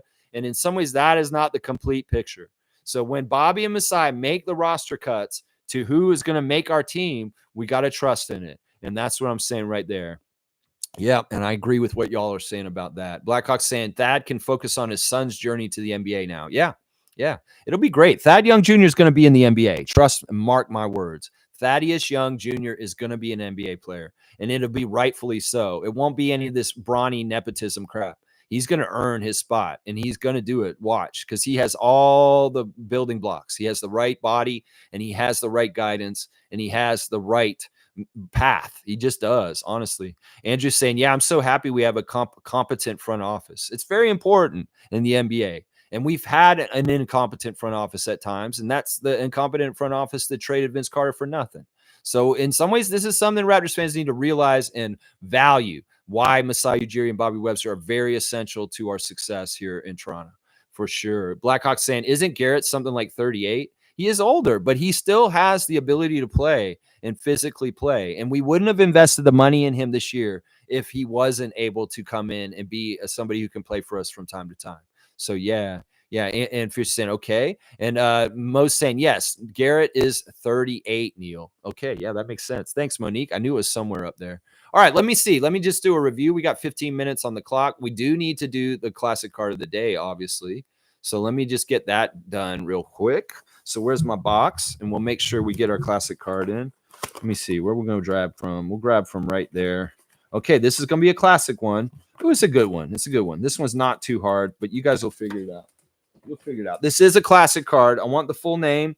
Do not half-ass it. And if spelling could count, David's still here. He'll adjudicate. If not, I will give the points to somebody real quick. So who is that? This is too easy.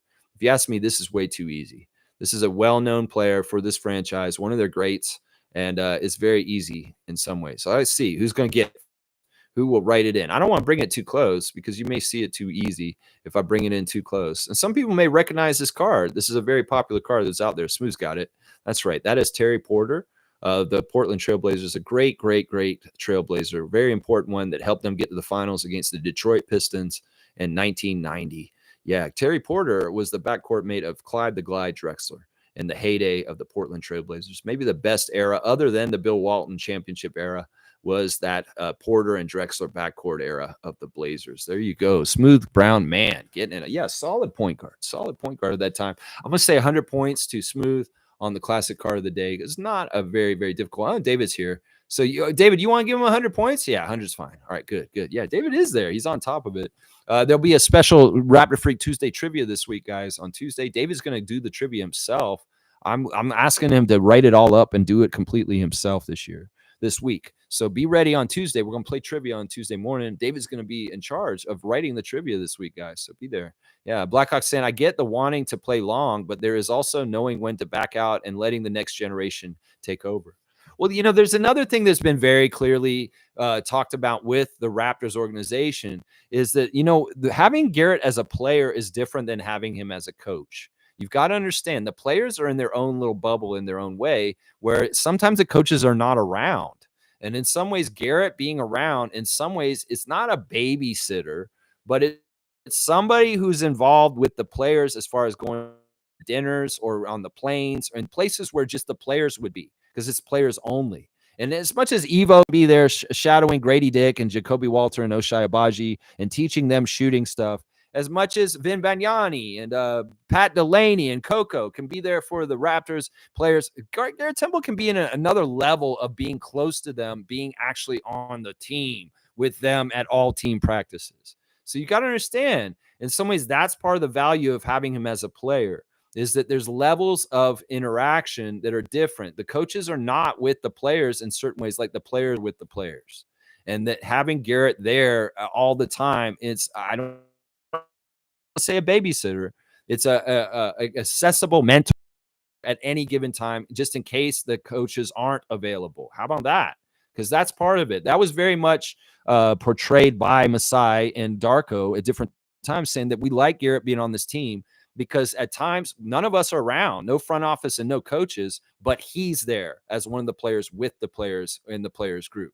So that's part of it right there. There is a difference between being a coach and a player and what your access is with the other guys. So that's part of it right there. Yeah, David's fiercely saying, nice that David. Yeah, he's going to do his own shebang. I've been editing and coming up with the ideas for trivia all along for the most part, and David has helped me a lot and written a lot of the questions. But this week he's going to do it himself, and he's told me he wants me to edit a little bit, but I'm saying, dude, do it all on your own. And we'll see how it is. And I want to administer it. I'll do the show with it.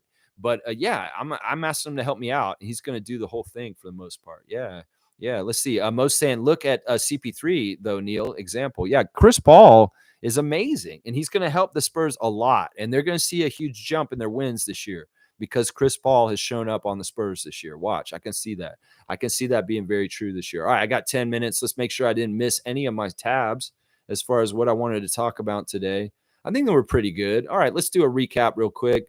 Guys, there is a position battle for the Raptors' final roster spot here in Toronto for making the team. There's 4 players that are gunning for it: Bruno Fernando, Jamias Ramsey, Jared Rhoden, and Jamison Battle. Some of us have very much said we love the three-point shooting and the excellence that Jamison Battle has shown, and that we throw our support behind him making the last roster spot. Some of us have said we very much value depth at the center, and that Bruno Fernando is absolutely essential to shore up our big man core for this year. And without him, we may be in trouble with the big man at some point this season.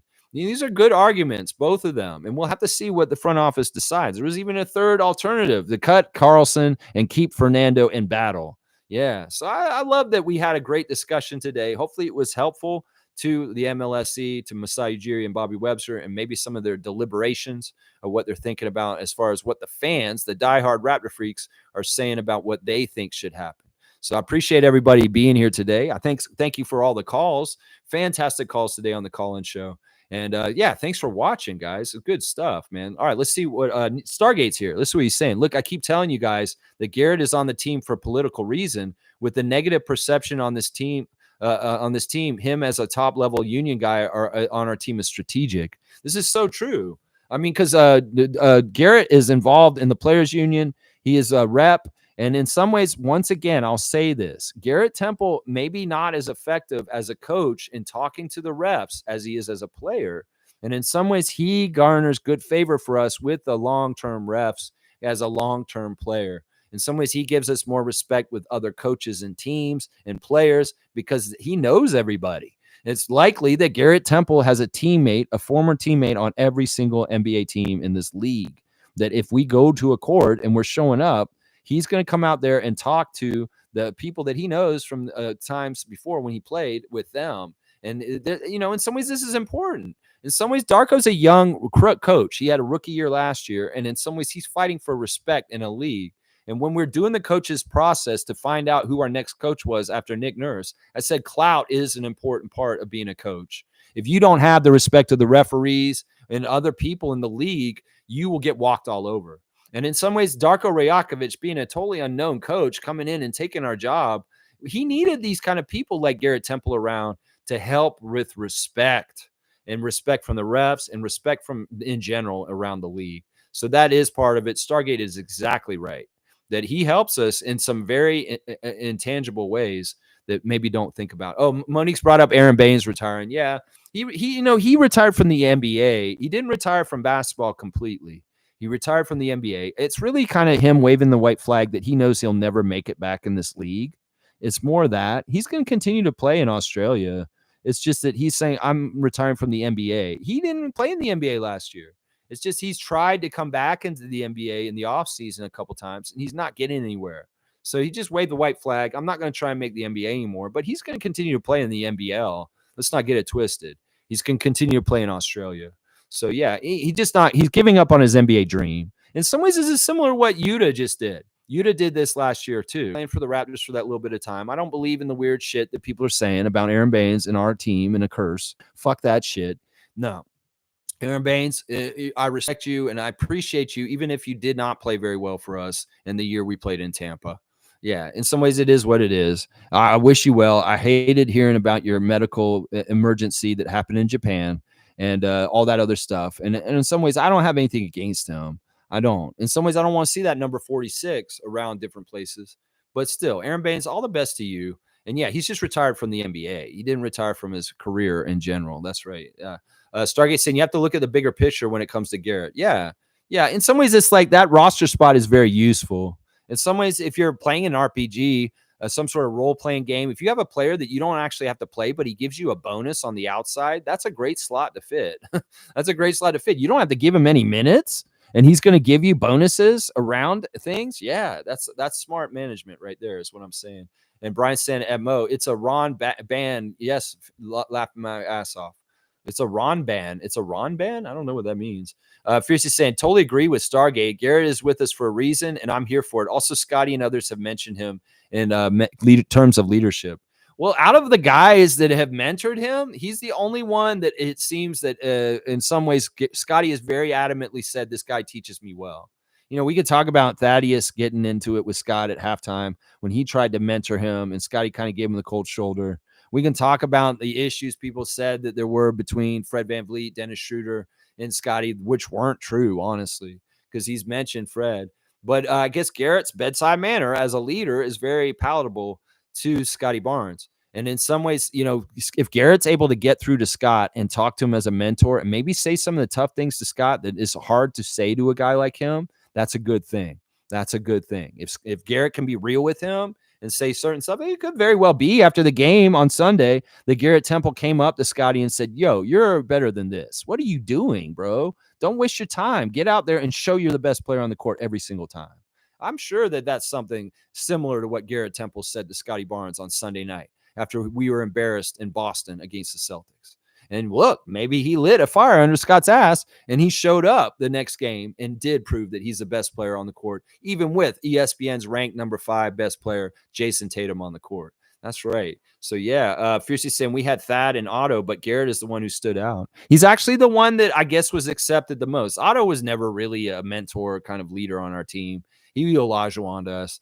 And in some ways, it's like, whatever. Otto showed up. He got paid. It was a nice idea. If it had worked out, it would have been great, but it didn't. It just didn't. And Brian saying the key and appeal skit on pronouncing Aaron. Oh, so it's just Aaron? Aaron. Oh, that's what you're talking about. Aaron. Aaron. I got you. Aaron. Aaron. Because he's not Aaron. All right, y'all. Thanks for watching me today. Tomorrow, I'll have the preview for the last preseason game for the Toronto Raptors against the Brooklyn Nets in Brooklyn tomorrow. Referee report, latest lineup news, all the regular stuff on the Raptor Freak channel, including the classic car of the day. So please tune in with me tomorrow at 9:30 a.m. for setup for our last preseason game against the Nets and Dennis Schroeder and our Team Canada coach, Jordy Fernandez. All right, let's go Raptors. Let's go, Scotty. Let's go, Cardi and Cece. Let's go Raptors to the Leafs game and get loud and cheer for the Buds. Yeah, let's go Raptors. This is going to be a great season. I'm going to enjoy the ride, even if it's tumultuous and up and down. I'm going to enjoy this Raptors season no matter what. I promised myself that this is a time for development. And this is a time to have opinions that are nice and not so like harsh and not so critical because we're trying to figure it out. And in some ways, people are going to come at the Raptors overly critical and just go crazy. Yeah, just hold your tongue. It's not necessary or useful. How about that? How about that? All right, let's go Raptors. And thank you once again, everybody, for watching me this morning. Thanks for all the calls. Great calls today from everybody. And I appreciate everyone. Please like, subscribe, comment, and share if you like, and help me get to my goal to get 1,000 subscriptions very soon. I want to do it before the season starts, but that's less than a week, and we'll see if I can get there. But either way, I'm going to get to 1,000 very, very soon. Either way. All right, y'all. Thanks for everything. Touch grass. Have a great day. Nav Bhatia your day. Raptorize it. That's what I'm saying right there. Let's go Raptors. Yeah. Yeah.